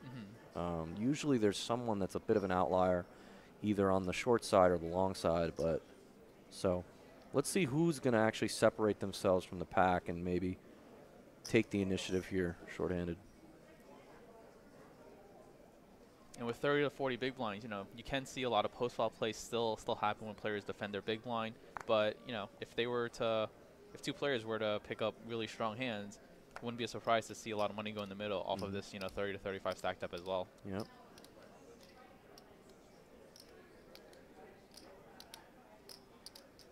So again, you know, Sumeet in the cutoff. And when we say the cutoff, obviously it's the position ahead of the button, but in a four-handed situation, it's also under the gun. So Kane with, again, pretty easy defend with ace-5 of hearts. Continues to outflop Sumeet in a lot of these situations. He had the best hand anyway, but. And like we've seen before, Sumeet continuing to just standard c-bet, and Kane likely going to call. And then we'll see again if Sumeet decides to do the double barrel. Last time he double barreled, a couple of the other times he decided to surrender, so. With queen high here, I think a lot of turn cards he's just going to go for that double barrel.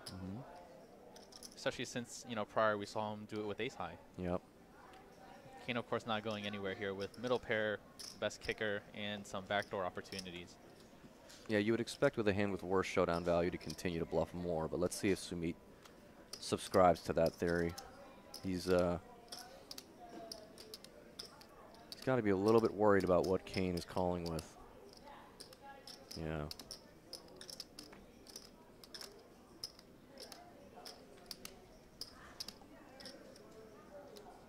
That's likely goes check, I think. I think this is an opportunity for Sumeet to bluff in this river spot. Yeah. You know, queen high is one of the worst hands that he's going to get here with this line. And a lot of his natural bluffs, such as those straight draws, like the, you know, queen jack, queen 10 hands, are likely to go for the turn step. And also, you know, hands like 6-4. So 6-7 maybe. Queen high here is not, you know, it's definitely far down in his range where he should be bluffing river with. And it's going to put a lot of pressure on Kane's, you know, flop bottom pair and middle pair hands, such as like the one that Kane had. Got to mix it up. When he decides to check the turn, he's signifying that he has, you know, some amount of showdown value. Possibly, you know, a weaker king, a turned 9, So when he goes with that bet check bet line, it's going to put Kane in a very tough spot. I would like to have seen him, take that spot right there. Right. What I do know at this point is he doesn't lose all ends. That's what I know. Yeah. So it's interesting. Kane was actually scheduled to join us here in the booth, for those of you who aren't aware. And he ended up making the final table. So you're stuck with Ricky and I for now. And again, we'd love to keep this as interactive as possible. So join us on Twitch at Borgata AC. You can also send us tweets on Twitter. We're checking that periodically as well. I'm at Vinpahuja, VINPAHUJA, and he's at Rated GTO, RATED GTO. So David with one of the best hands he's had in a while. Ace Queen, and looks like he's just going to take this pot down. Just going to take that down and get no action. So.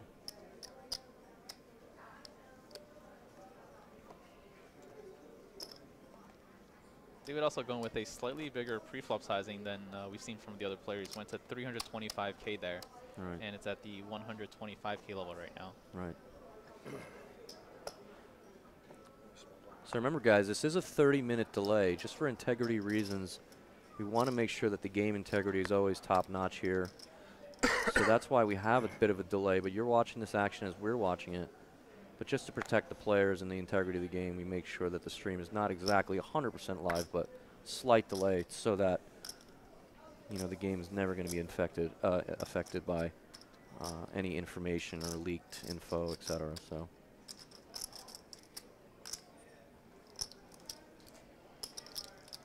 So here, it's going to be interesting. Is David going to put pressure on Sumeet with the ace, or is he just going to elect to take a flop? Sumeet hasn't limped much, so I think that David has to assume he has the best hand. Generally speaking, when Sumeet has had a decent hand in the small blind, he's been raising. So, yeah, I think David's going to take an aggressive line. I like this. So in this spot here, where the small blind is actually 75K at the 125K big blind level, and with that bigger ante, I expect Sumeet to be playing a strategy where he's going to be limping a ton of his hands. A lot of strong ones, a lot of weaker ones, just to stay balanced in that spot. So, having a blocker there definitely helps. You do want to keep some ace X's in your range when you check, just so that you have some. And ace 5 offsuit definitely qualifies as one of those.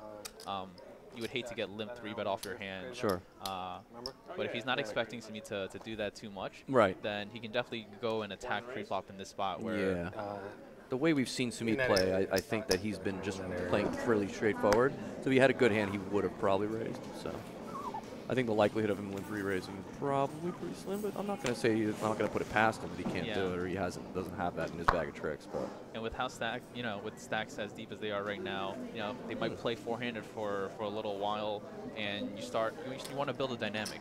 And if you start getting a little too out of line with how much you decide to raise blind v blind, then it can cause some problems later on. So this was interesting. We actually saw Kane fold ace-8 there in a four-handed game. Greg, and based on, I know Kane's had people watching the stream, and I know he has information, so we know that Greg has been pretty nitty out of the big blind and not really been defending as wide as we would like him to. So it's interesting that Kane with ace-8 decided to just fold in a four-handed game versus someone who really hasn't been defending as wide as you would think. So, I mean, again, he was dominated in this spot, but I was surprised to see that. I thought maybe that Kane would raise there, but... For sure. We have seen Kane take the very conservative approach in a few hands today, the 9s fold being the most obvious example of it. But again, I think that was more ICM driven and sort of not really thinking that Sumeet was going to take Queen 10 of hearts and include it in his 3-betting range, So Kane's been playing very careful as well in some spots, so...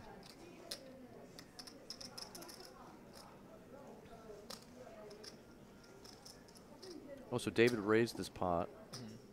And Greg is 3-betting the ace-10 off. Interesting decision for Greg. Do you like this 3-bet, or would you have just called, you think, versus someone like... definitely do it at some frequency. Ace-10 is one of those marginal hands where he's going to call. 3-bet... Interesting. Yeah, wow. This is... I mean, if you're actually getting action from a hand this week, I think... I guess 3-betting is the right play. Wow. I did not expect to see him defend here. Yeah. Okay. You're doing it for value, but very slightly. It's hard for your opponent to peel too many worse hands than this. Sure. Especially out of position. Right. And you would just hate to get 4-bet off your equity when you have a hand as strong as ace-10. Right. But definitely a favorable situation now that David decides to peel with the hand as weak as hate for. Yeah, I am surprised David decided to peel here. I think it's a little too speculative for my taste. I think, you know, if you're going to defend a 3-bet, I'd like to see something like a 6-8 suited maybe, or 7-8 of diamonds rather. Something a little more connected. Yeah, 8-9 of diamonds, sure, you want to see a flop with. But I think 8-4 is a little bit weak. You could probably just pitch that one. Yeah. This is also the small problem with deciding to raise blind v blind. Right. Where you're versus now limping, yeah. Yeah, you're now just bloating the pot out of position, and you know you want to see a flop with a good suited hand that's kind of connected, but you don't want to see it and play a pot where there's only about 2 stack to pot ratio left after the money goes in free. Sure. Absolutely had the best hand, I can tell you that. We did get the report out of the hand. I called it. Little out of my mind there. But Yeah, I agree. I think most people would have limped and maybe even called a raise and kept the pot a little more manageable with a hand like 8-4 suited. But, you know, I don't mind his play if you wanted to just pure steal pre. But I think your hand is a little too weak. I think you could just give it up versus the 3-bet there for David. David showed maybe just a little bit of an inexperience there. But here we see him wake up with another pretty decent hand on the button. King, Jack of Hearts.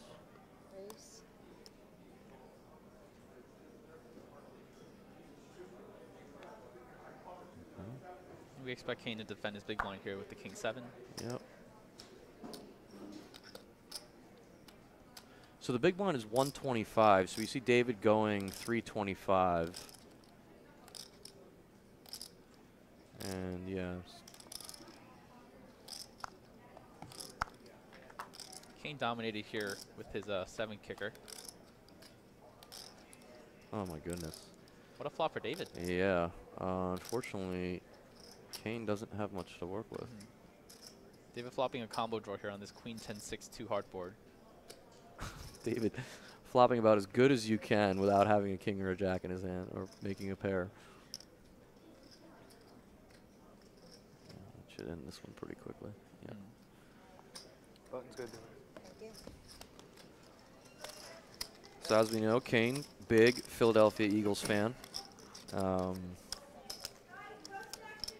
I know that Kane, I've talked to Kane about stuff like that. It was interesting the other day. I was talking to someone at my table about whether or not they thought the Eagles were going to repeat or what their chances were.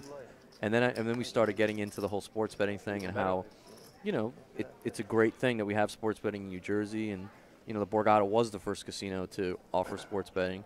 And the fact that it was right next to the poker room was funny. I was talking to a gentleman at my table. I said, if I told you that, what would you say that the Philadelphia Eagles win total for next year was? They won 13 games last year. What do you think the win total is for this year? So it ended up being 10.5 total. And, well, wow. I'm going to get back to sports betting in a second, but at the moment, I think we need to focus on this hand. So Kane decided to just limp with the kings, and Sumeet doesn't know it, but he is in horrific shape. So yeah, super cooler spot here, developing blind versus blind. Kane deciding to limp with the kings. So keeping that limping range very balanced with good hands and strong hands like this one. And it's going to be hard to see the money not go in pre-flop here.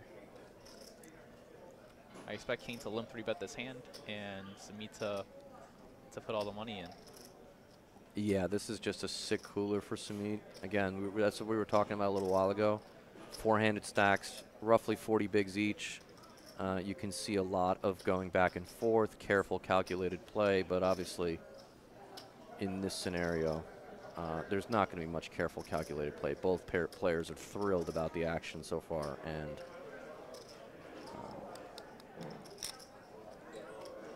one of them is going to be very happy when the hands are turned over, and one of them won't be. But yeah, they're both thrilled to get this money in, and it's just a matter of how many bets it's going to take. Sumeet decided to ISO to 4 big blinds here after starting with 33. Now, if you're Kane, what size are you going here with your 3-bet? Well, we're talking about roughly a little less than 30 bigs effective, right? So he's got 33 to start, yeah. Yeah. But you don't want to make it too big. No, I would probably go somewhere like, I don't know, million. You know, maybe just click it back on him. Because it's like, I know that seems very kind of, you know, obvious and weird, but what are you going to make it? You know, he made it 1.2. The guy only has roughly, you know, he's bet roughly a third of his stack. So. Yeah. Kind of like the borderline where it's like if you put in more than a third of his stack, you're always going to get a really good price to call, even with some of your bluff hands. Sure. So definitely an interesting spot to see. Yeah, see Sumeet again. I don't think he's sick to his stomach. I think he's thrilled about this, but maybe there's a small inkling in him that he's wondering if Kane has done this before. Has he seen Kane do this before, the limp raise? Yeah, Kane is more than capable of having bluffs here, and you're ahead of a lot of Kane's value hands as well. So yeah, this is just an unfortunate cooler for Sumeet, no matter how we break it down. It's, again, the money's going in, your hand's just too good, and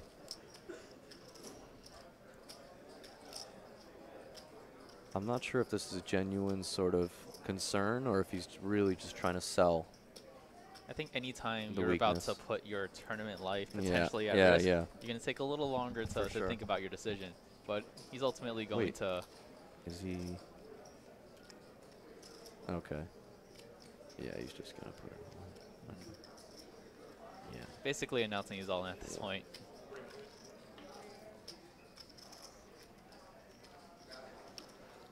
Yeah. So Kane knows at this point it's a formality, and it is a cooler. Wow. And he is on the fortunate end of the cooler. If the hands were reversed, kings and queens, you know, the cards, the chips are going in if the hands were reversed too, and Kane knows that. And again, it's just one of those spots where. Yeah, so Sumeet's going to need a queen here to stay alive, or else he will be our 4th place finisher. Yep. Ace A7, no help for Sumeet. Still needing a queen and a queen only. Turn is a 10. And Sumeet is down to his final 2 outs here. This is what 5% looks like, guys. And with that, 8 on the river, Sumeet will finish in 4th place. Sick cooler. It's a good sport. Fantastic accomplishment. Had an amazing summer open. 7th in the Almighty, and now 4th here in the main event. Adding another $104,913 to his bankroll here. Just a great accomplishment, you know. As a child on the way, and on his time off, decided to grind a couple of tournaments down here and had a phenomenal week. So congrats to him. Great job, Sumeet, and shout out to all the folks from around the world that were watching here today, from India and California and Florida, and Sumeet's wife Bhakti. We hope that you guys will continue to watch, but we understand if after your man leaves that you lose a little bit of interest. But great show by Sumeet, and nothing to be ashamed of. Great performance this week at the Borgata. Well. Nice playing with you. 105K will pay for a lot of diapers. Yes, absolutely. That was fortunate. So with that, we are down to our final 3 players. All 3 players are guaranteed $129,240. Kane, after that massive cooler, with a pretty sizable chip lead here, almost 9 million under 19 million chips in play. How many? Greg and David are, very close in stack, so Kane's going to be able to put on a lot of pressure here, as both Greg and David are going to be hesitant to to bust here in 3rd place, especially with a very large pay jump to $205,000. 10 million now, right? Right. So right now it's 129 and 205. Pretty significant difference. Over 75,000, right? If my math is correct there. Between the 3rd place and 2nd place finisher. So a lot of times in this spot, when 2 players are sort of behind an outright chip leader, a lot of times it becomes a war of attrition, right? It's like, hey, can I outlast this guy to finish 2nd? And obviously that's a great spot for Kane Callis, as he can continue to apply pressure on the 2 of them who are just trying to outlast each other. So it's going to be interesting to see if either of these guys are going to take some risk that they normally wouldn't take in order to maybe separate themselves. So you can see John kind of looking at the stacks and seeing, all right, what am I working with here? I got had 5. Excuse me, Greg. I didn't mean John. Sorry, Greg. 2, 3, 4 and a half. What do you have there? 4.3. You know, Greg has really kind of, for the most part, been so under the radar. He really hasn't been doing much at all and just staying out of trouble. And yeah, Greg kind of accomplished what he needed to. Yeah. Since the start of this FD, came in 2nd in chips, and kind of just been coasting along and watching a few players bust out and getting some of these very big pay jumps. Right, and he hasn't really taken any like huge unnecessary risk. We saw him 3-bet fold the king queen. We saw him 3-bet the ace 10 just now, but that's really the extent of any of his light 3-betting, if you want to even consider it light. He's really been just solid and kind of just staying out of trouble, and it's worked out for him. David, as we said before, his career earnings are 23,000. I don't know what his career best score prior to this was. It's not. I don't think it's it's a lot, but it's an amazing story to see him here. For sure. Battling for almost 400,000. It's amazing.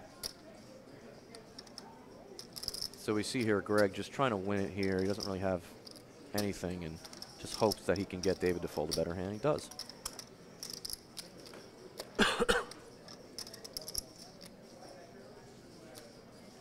And that's what they're playing for.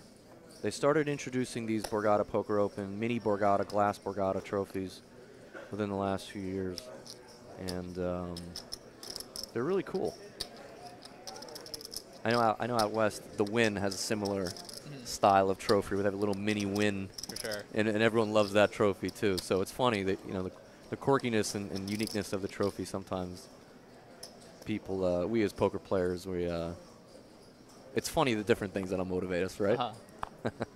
It is one of the most beautiful trophies in poker. So I think so. When I first started playing, you know, I came here to Borgata a lot, and I saw everyone, you know, going home with these large trophies. And there are so many events throughout a series where you can possibly win one. You know, one for as low as, you know, $200. So. This is an inevitable. Kane with pocket kings again here. Yeah, Kane has really had his share of very, very good hands at this final table, and fortunately for him, he has run into the top of David's range as well. So within a span of 2 or 3 hands, we're seeing, likely we'll see Kane play another almost 8 million chip pot, unless something goes incredibly weird.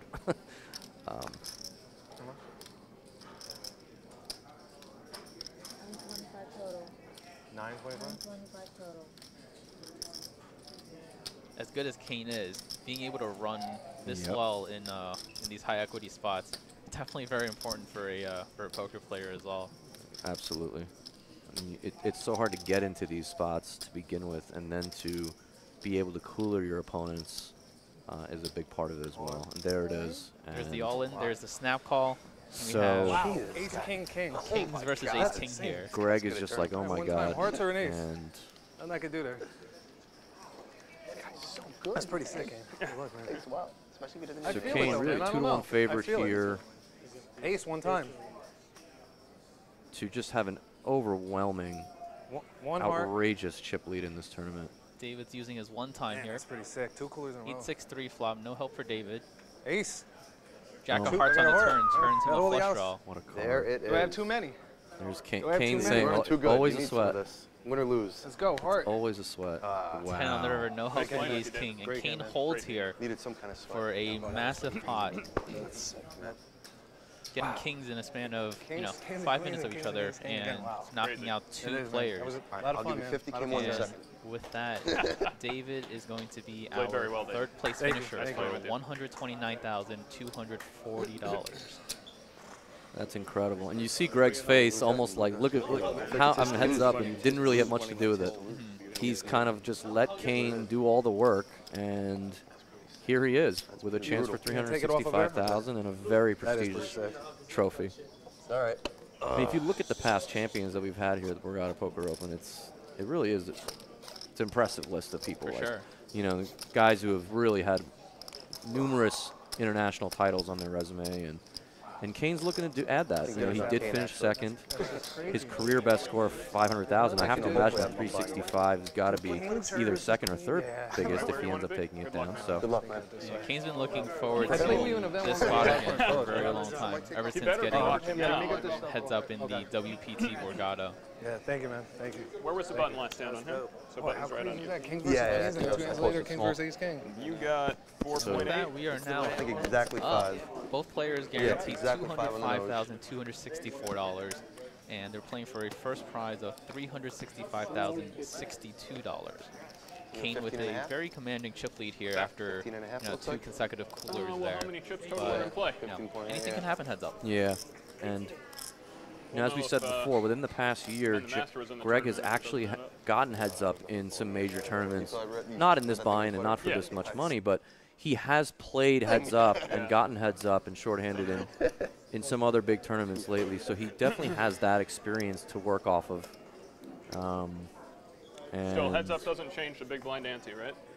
Still the same. Big blind ante is still the same. The only thing that changes heads up is we got a half-hour break. So once this half hour is up, we'll get a half hour to the next level. Okay. So Kane just confirming that, even though they are heads up, they are still playing with the big blind ante. So a lot of dead money in the middle to fight for here. As we get heads up, the blind levels will decrease to 30 minutes as they're going to get more hands to play anyways. But yeah, other than that, it's going to be a fight to the finish here. Well, look at this. I mean, right off the bat, we have two very big hands for heads up. And now it's going to be interesting. Does Kane decide to 3-bet a hand like King Jack suited or just call? I think it's close versus someone like Greg, but Greg started this hand with less than 40 big blinds, so just less. Yep. Could very easily see all the money go in here as well. Two very strong hands heads up. Yeah. Unfortunately for Kane this time, he's on the worst end of it. He is. Not sure what Greg's going to do. I think he's going to call, though. Yeah. Both options definitely on the table here. Oh, he just shoved. Shoveling totally fine as well. Wow. 5 on the nose to start. Let's go, baby. Let's go.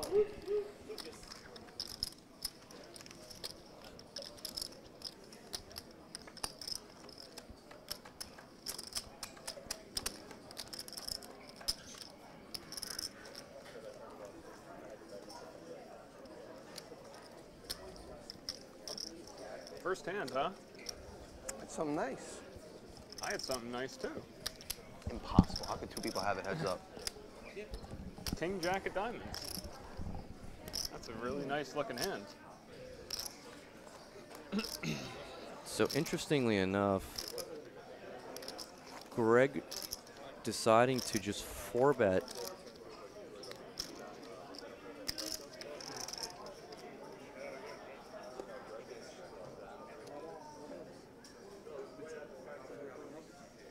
so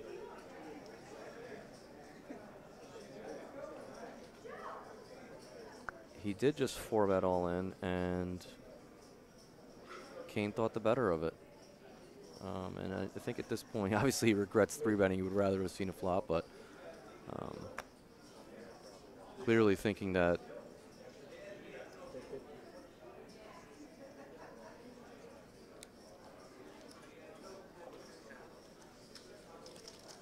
bear with us here. I think we have having some graphic difficulty.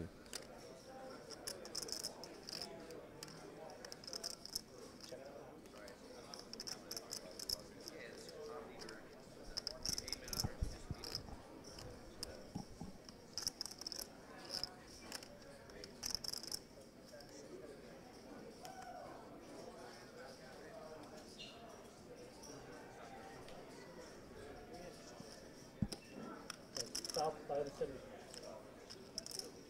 just bear with us here while we figure out our graphics.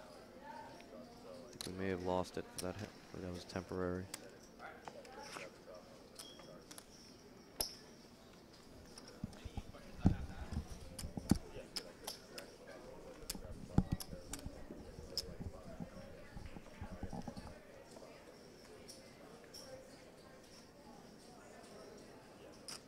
So we are here on a 30-minute delay. Borgata, Hotel, Casino, and Spa, Atlantic City. This is the exciting conclusion of the Summer Open 2700 buy-in main event. 626 entries started this past Sunday. And we're down to these two players.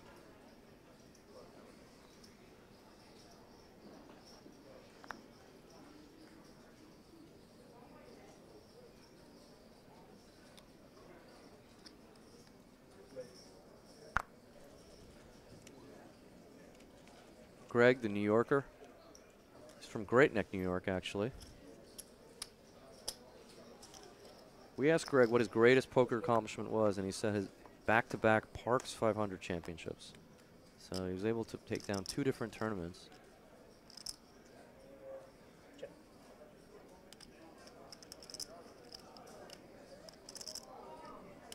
We asked him what his playing style was, and he said bad but lucky. And then what would you do if you won this event? Sounds like he would go on a vacation.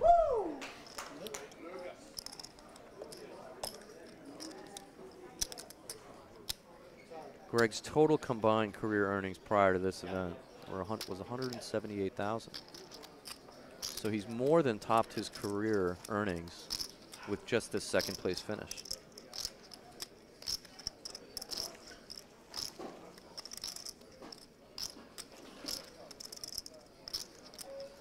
Remember, both these players are guaranteed $205,000, and the winner gets $365,000, and the beautiful Borgata glass trophy.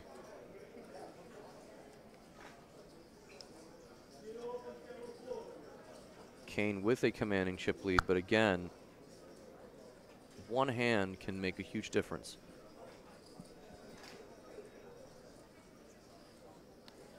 If Greg is able to double up, he would take the chip lead. So it really, even though his chip lead is pretty strong, it's, as we've seen, a couple of cooler hands are dealt and anything can happen. So Kane raising the 6-deuce off on the button. And I expect Kane to take a pretty aggressive strategy on the button and raising pretty much almost all of his hands. As you can see, if he's raising 6-deuce, he's going to be raising almost everything. So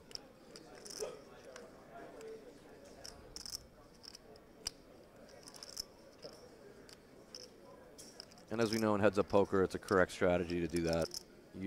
Your opponent's just so unlikely to have anything and make anything. It's so hard to have a hand and then to even improve. So having an aggressive button strategy usually is the way to go, especially when you have such a big chip lead like Kane has. So now Kane knows that he likely has the worst hand, and it's just a matter of whether or not he wants to bluff at it or actually surrender. So he is just going to let that pot go.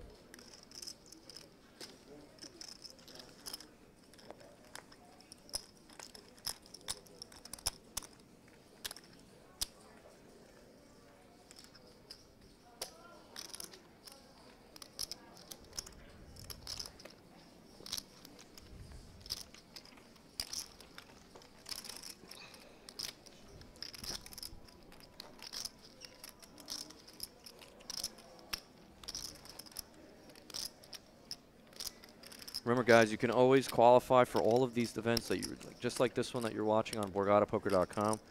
Last year, into the September Borgata Poker Open initial the opening event, which was a $600, $2 million opener, we put over 65 players in that event via just New Jersey Online at BorgataPoker.com. So if you've ever thought about playing one of these big events here, and you just don't have the bankroll or the means, if you're in New Jersey, definitely take a moment and look at some of the promotions that are being offered. It may be worth your while.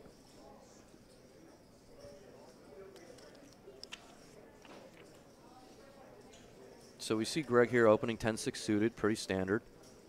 And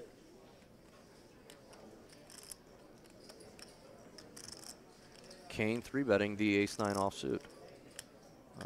You know, any ace in heads-up poker clearly is going to be the best hand a lot of the time, and Kane is 3-betting for value.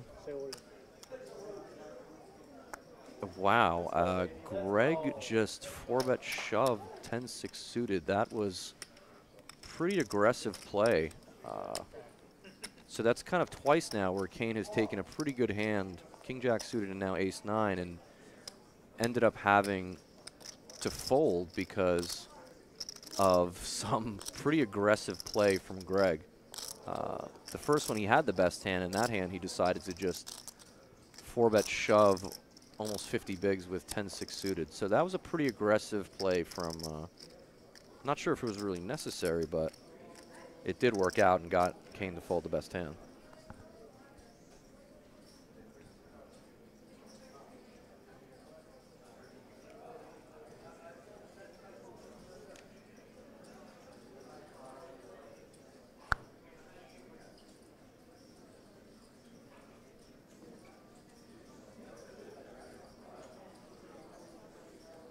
So Kane, again, continuing the strategy I mentioned before, pretty much any 2 cards on the button, I think, you know, he's going to raise.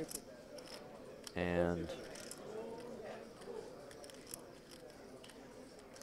Greg is going to continue with this hand. It's just a matter of whether he wants to 3-bet or call, and he's going to call.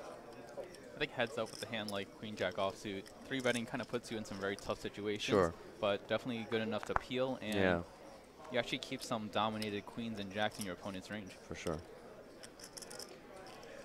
Yeah, we saw it just a second ago where Greg opened the button with 10-6 suited and Kane 3-bet the ace-9 off and had to fold, right? So it's kind of like, you're right, sometimes you put yourself in a bad spot where you take a reasonable middle of your range type of hand and then you don't get to realize any of that equity or any of the value of that hand because you get shut out by someone who's either bluffing or, you know, just taking a hand that's better than yours, and you just don't get to realize it. So yeah, I'm very surprised to see Yeah. Greg decide to fold here with the queen jack. Yeah, I think that's a again. We've noticed that with Greg. He's made some very conservative folds throughout this final table. That was definitely one of them. In a heads-up pot versus Kane when he's raising every button and c-betting almost 100%. Yeah, on a board like that where you have to continue with queen jack. Not only because you have a gut shot, because you certainly could have the best hand more often than not, which we know he did. Yeah, so. anytime Kane, you know, doesn't have an ace or a king or a pocket pair pre-flop, he's going to be ahead. Of course. He's going to have, you know, not that hard of a time navigating, because once he check calls on a flop like ace, king, king, right, Kane's going to expect him to have some very strong hands in his range. Exactly. And might be a little hesitant to keep firing off.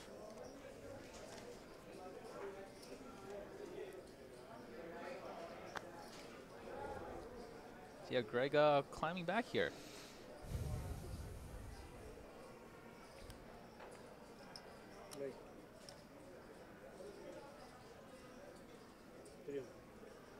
So now, is Kane going to call, or is he going to continue this trend of taking sort of medium strength sort of hands and 3-betting him? And he is. He is going to continue that trend, and Greg might just shove on him again, force him to fold. Let's see. They're a little deeper this time, right. So I think shoving with a7 offsuit is going to be slightly ambitious. Yeah. But see? So he decides Greg to go for it again. Greg is really punishing some of these sort of medium strength 3-bets that, and I think Kane, the adjustment he may have to make is to start calling with some of those hands. Yeah, it looks like Kane is, you know, using a strategy where he's 3-betting a linear top, you know, 20% of hands, and it's going to get him in a little bit of trouble with that, you know, 10 to 20%, those marginal, those good hands, but not very good hands that he's going to be able to go with. That's right. And he's just getting blown off a lot of equity, especially with the hand as strong as Queen 10 suited. Right. So it's 3 hands now. We've seen that. We had King Jack of Diamonds, where he didn't see a flop. Granted, he was dominated. Then he had ace-9 off, where he got outplayed by a 10-6 suited, and now again here, he did have the worst hand, but your hand is really robust. You kind of want to see a flop with Queen 10 of hearts, or at least try to realize some equity. So I think Kane may have to make an adjustment. Let's see if he does. Yeah. And I know they're a little deeper now compared to when Heads Up first started.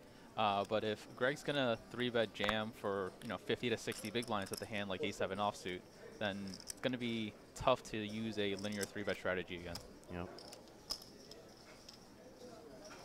Yeah, I think Kane's smart. He's played enough heads-up poker where I think he's going to make the correct adjustment and counteract kind of what Greg is doing. You know, Greg is basically showing him, and you know, a lot of people talk about the strategy.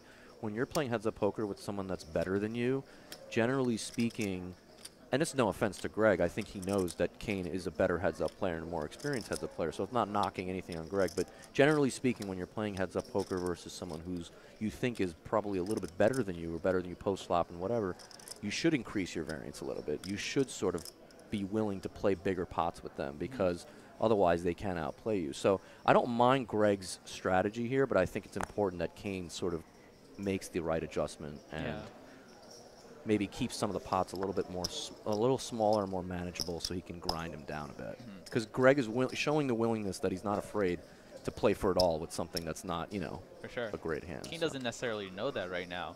But, he doesn't. You're right, but I think he's starting to pick up on it. It's been 3 hands now where, you know, he's gotten shut out, and he can't think that Greg had a great hand every time, right? So we'll see. You're right. He's still about 25 minutes away from finding out. Let's see if the match even goes that length. We'll see. I mean, Greg has definitely shown that he is fearless, and he's willing to play back at Kane regardless. So.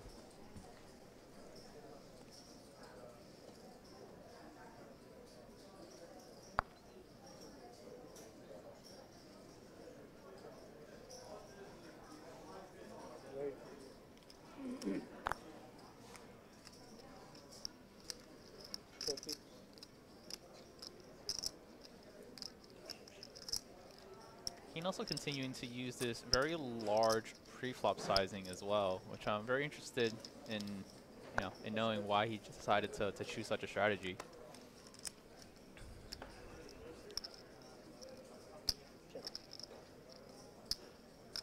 This King Queen 3 flop now, connecting with Greg slightly more as he flops a flush draw.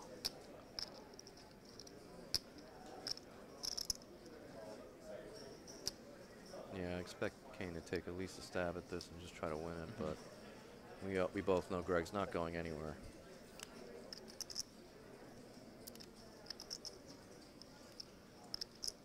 Kane decides to bet half pot here on the King Queen 3 board, and Greg electing to just check call with his 8-high flush draw. Greg improves with this 8 of spades on the turn to now having a pair and the best hand. Kane drawing dead to a 9 that's not a diamond. Interesting.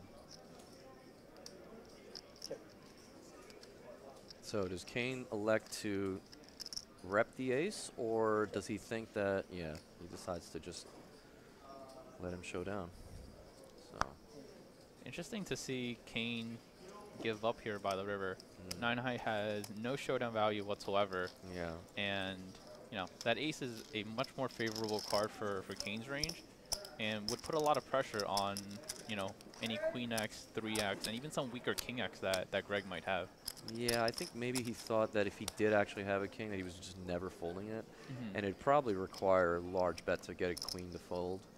But I hear you. I definitely hear you. I think it does seem like a decent card to represent, but like I said, we've seen Kane in a couple of these spots today sort of taking a little more of a conservative route, especially on a river where you would assume he would take a bluff spot, but decided to take a more conservative approach. So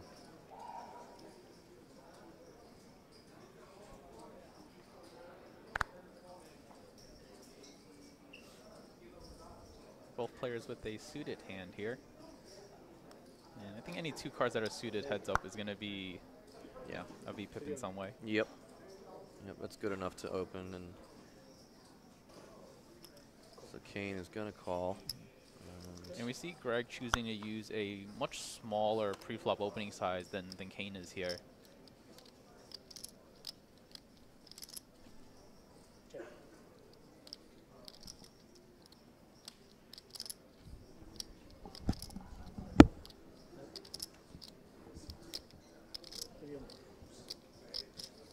So on this Ace-Jack 5 board, Greg electing to bet with 10 high, and Kane not going anywhere here yet with middle pair.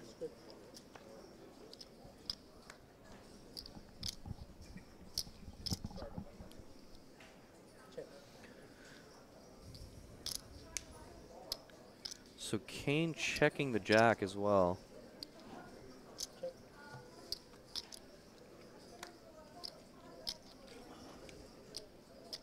I'd imagine he's certainly going to go for value here.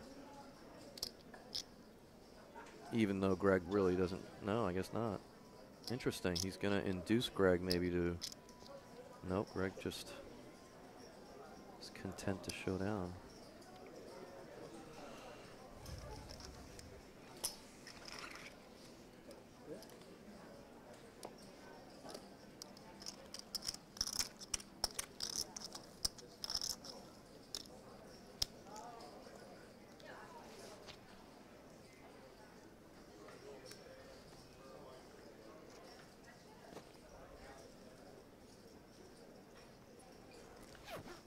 So in this heads-up battle now, both players are locked up $205,000, and they're playing for a first prize of $365,000 and that prestigious Borgata title.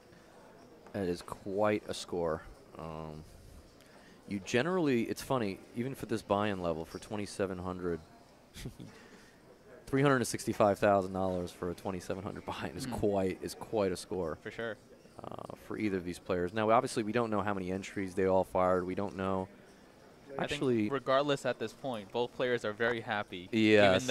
Even if they're in for a lot of bullets. Well, it's interesting because we actually did have some info on whether these players won a satellite or not. I wasn't I didn't know we had that initially, but it looks like Greg and Kane both were buy-ins, straight buy-in. They were not satellite winners, but. Are we sure Kane didn't win a $5 online satty into this tournament? Well, according to his bio sheet, he didn't reveal that info.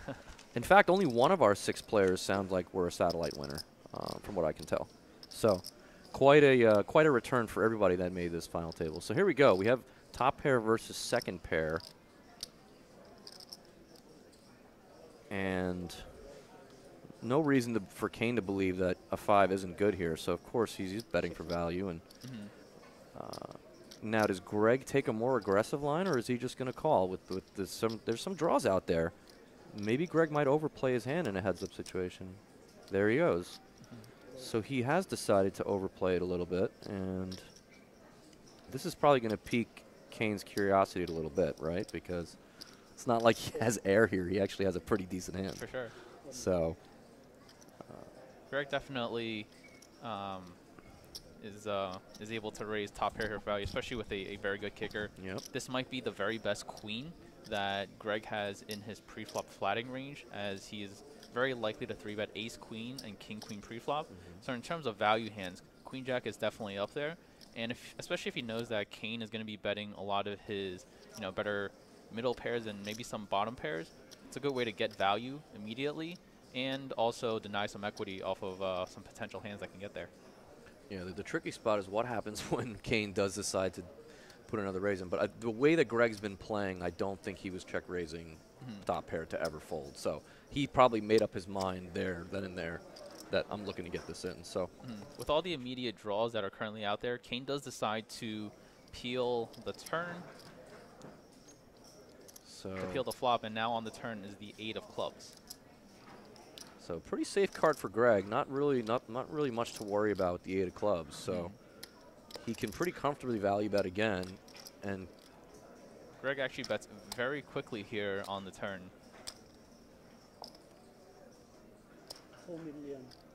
Pot's already 4 million chips in there, and choose a little over half pot. See, what makes this spot difficult for Kane is Kane has to think that some of his queens he's just going to call on the flop with. Sure. Something like queen 9, maybe even a queen 7 suited type hand or queen 7 off. So he has to wonder, what are the hands that Greg is going to do this with? Is it always a queen, or are there some 6-4 and maybe some ace deuce off, or maybe even some spades mixed in there, right? So that's what's going through Kane's mind is, what am I beating? Does he have enough of these combo draws or draw type hands, or does he have a worse 5 ever? I don't think he ever has a worse 5 really, but. Yeah, I think a lot of Greg's check raise bluffs on the flops should be flush draws, gutters, open-enders, and maybe some backdoor clubs. Yeah. And unfortunately with King 5, you actually back some of those backdoor club draws that decide to check raise the flop. However, he does unblock a lot of the immediate flop draws, which might lead him to calling here. Yeah, I mean, he does beat all the 6-7 combos, all the ace, ace deuce, ace 4, all of these hands. And obviously all the spade draws. If he has a random 9-10 of spades, he's certainly going to barrel this card, right? Yeah. So, and if Greg ever decides to check raise the flop with some, Jack 10 of clubs, 10-9 of clubs hand that pick up equity on this 8 of clubs, he's for sure to barrel those as well. Yeah. And, Kane with a very interesting bluff catcher here. It's a tough spot for Kane. It really is. This is a really tough spot for Kane. I'm not sure what he's going to do. Because the biggest problem also is if he does decide to call here, what is his plan on some rivers that really are bad? On a spade, on a on a straightener card, what's his plan? I think on spades and straighten cards, he can very comfortably fold his hand as he's, you know, basically at the bottom of his range if he decides to continue here on the turn.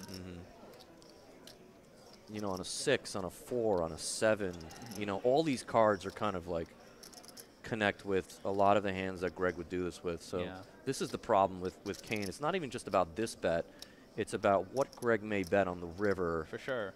That's not a 5 or a king. And in fact, we know most of the rivers are not going to be a 5 or a king. So Kane has to really, okay, so he's made up his mind that he thinks he has the best hand, and he's going to take a river. So he's going to call here. Wow. The pot's now over 8.6 million chips, and Greg has just about half pot behind on the river. So Greg has to ask himself, what does Kane have? You know, if a spade hits, is Kane going to turn his hand into a bluff? Let's see.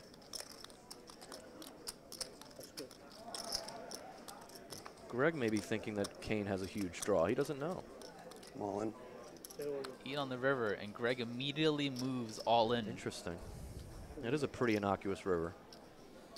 8 of diamonds is a great card for Greg. He can't really think that helps Kane in any which way.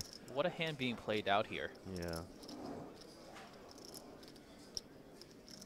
Kane deciding to bet. Oh my God! Wow. He puts it in on the river. That is.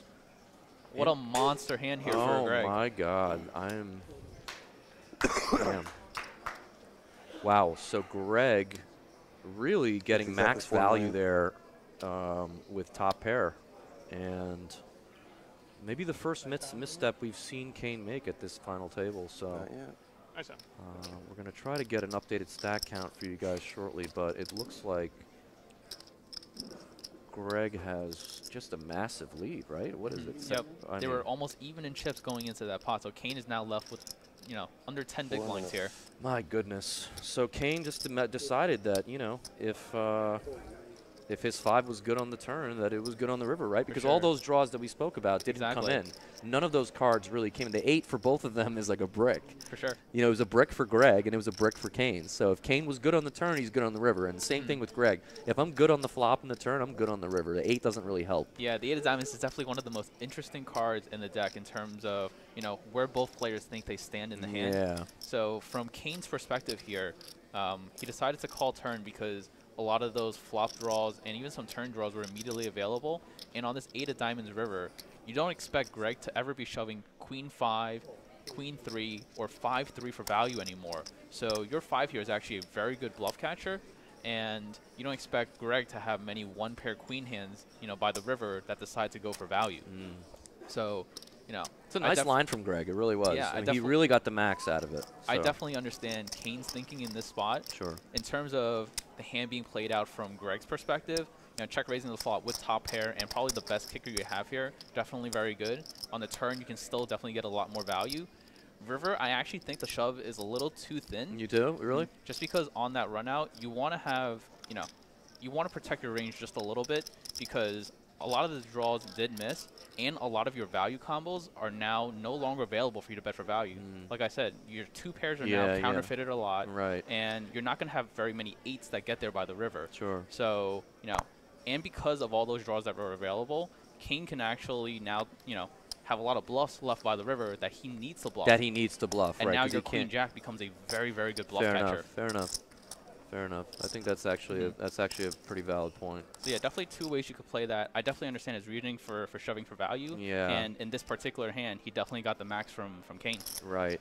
Yeah, he really did. I mean, you're right. The river shove does look thin, but I think in his mind, if the river didn't come a spade or a straightening card or something weird like that, he was just going to go for it. For sure. And he had a very good read on Kane's hand. He had the best hand, and he got the max. So kudos to Greg. I think a lot of players would have maybe just taken the passive check call line and not get as much value as he did. So he's on the precipice of a massive score and very prestigious title here if he can close this out. Close this out. It's pretty remarkable turn of events here.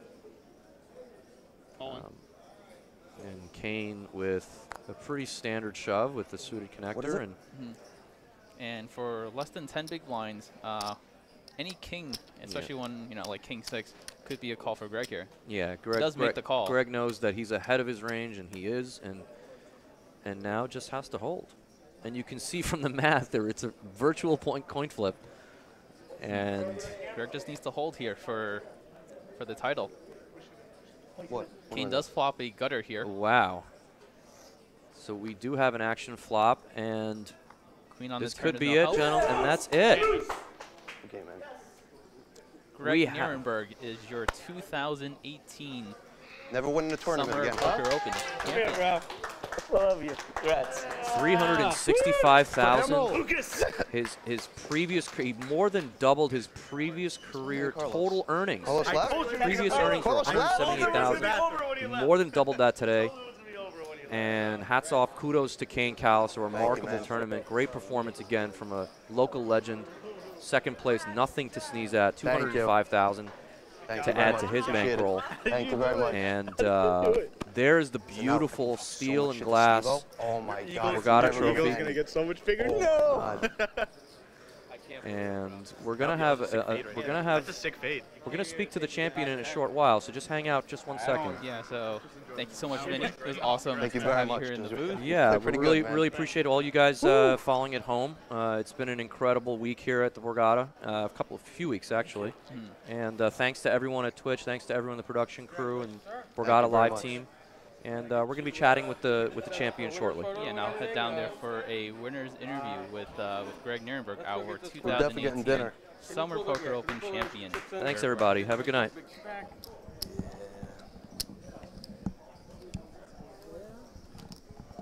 Okay, well, I'm going to be with you for a little bit longer. There you see Greg putting his big pile of chips together. He is beaming with pride, as he should be. And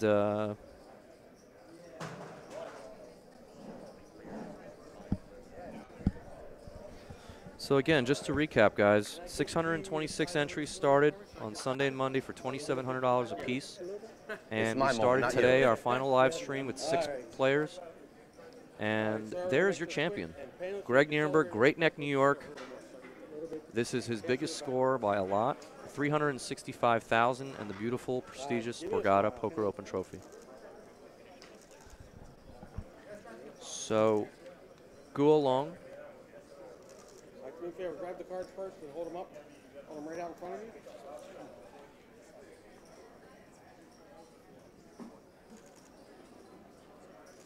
All right, do you have any friends you want in the picture? All right, friends. Guys, get over here. Let's go. Coach is not going to be in the picture? Come on, bro. I want to be famous. I want to be famous with you, bro. Are you kidding me? Holy shit. So Greg just organizing his rail here, celebrating. How is Carlos not here? I told you. We can't have it without He Carlos. said he's going to take a piss, and I was like, it's going to be over. Carlos has to be here. No, we got to wait 2 minutes for Carlos. Carlos got to get in here. Yeah, I said, what the hell are you doing? I told him it's going to be over. So just a recap here, 6th place finisher was Guo Chen for 69,000. The 5th place finisher was Jesse Mercado, 83,000. By the way, the second hand I jammed on, Our 4th place finisher I was letting him know off the bat. was Sumeet You don't need that Wayachal. more than that. He got 105,000. Our 3rd place finisher was David Albis for 129,000. Kane Callis finished 2nd for 205,000. And again, our winner and champion of the Summer Poker Open, Everybody give me the number 1 for. Greg Nerenberg, 365,000. Now everybody point it in. Thanks again, everybody. Yeah, no short of exciting. It was amazing to see these guys battle. I actually thought this was going to go pretty late, so I'm actually surprised by how early we finished. A couple of coolers in the middle for Kane having kings, and that really got things down to heads up really quickly. Yeah, it was like in a blink of an eye too. It happened so fast, and you and I both know in these tournaments anything can happen. But when you actually see it happen unfold that quickly, yeah, looked like Kane really had a stranglehold. And again, that was the only misstep I thought he made the whole final table. And again, you gave some great analysis of why it looks on the surface calling with a 5 seems a little reckless, but there was a lot of reasons for what went into that call. And again, he has years and years of heads of experience. And unfortunately, Greg just took a line that I think he didn't necessarily expect him to take with just one pair. And I think that's what threw him off and eventually forced him to kind of make that hero call. Yeah, Greg made a very good check raise with that hand on the flop. One that I don't think a lot of players these days make enough. Yeah. So, you know, definitely awesome to see him do that and get rewarded for it. Yeah, unfortunate for Kane that he came in with the chip lead, you know, heads up, and wasn't able to close out. But awesome result for Greg Nerenberg here. So we're going to get down to a winner's interview very shortly. If you guys hang out, you can get the chance to listen to what Greg has to say. And we're going to send it down shortly to our winner, Borgata Summer Open champion. Okay. Incredible turn of events. We're here with our winner of the 2018 Summer Poker Open here at Borgata. $365,000 for first place to Greg Nerenberg. Congratulations. Thank you very much. So I know you have had a lot of recent success here. You know, both at Parks, winning 2 500 mains, and now here at Borgata. What has led to all the success? Well, I've been playing poker for the last 10 to 15 years, and I guess the last 5 years or so, all my good friends just started winning tournaments, and I got really offended that I wasn't winning any, so I decided to get in there and had to get some titles to compete. Awesome. And, you know, do you contribute any of your success to them helping you along the way? Definitely, for sure. For sure. It definitely helps to have some good players in your corner to ask for advice. For sure. I got my whole phone blown up the whole tournament with awesome. all them telling me what to do. Any of them with, hand history help and things like that? Oh, yeah, absolutely. So nice. Having that experience really helps in your corner. And are you a full-time professional poker player? No. No? No, just for fun. Is this win going to lead you to potentially turning pro as well? Hopefully not, but you never know. Awesome. But I'll definitely be here for some more tournaments. That sounds great. And what's next in the poker journey for you? Are you going to play anywhere else live? Parks Big Stacks next month. And you've had a lot of success there, so hopefully go for some back-to-back titles. Yep, that'd be nice. All right, awesome. Thank you so much. Thank you very much for your time. Yeah, congratulations to all of the players here at this final table, and most notably to Greg Nerenberg here, our Summer Poker Open champion. Congratulations. Thank you.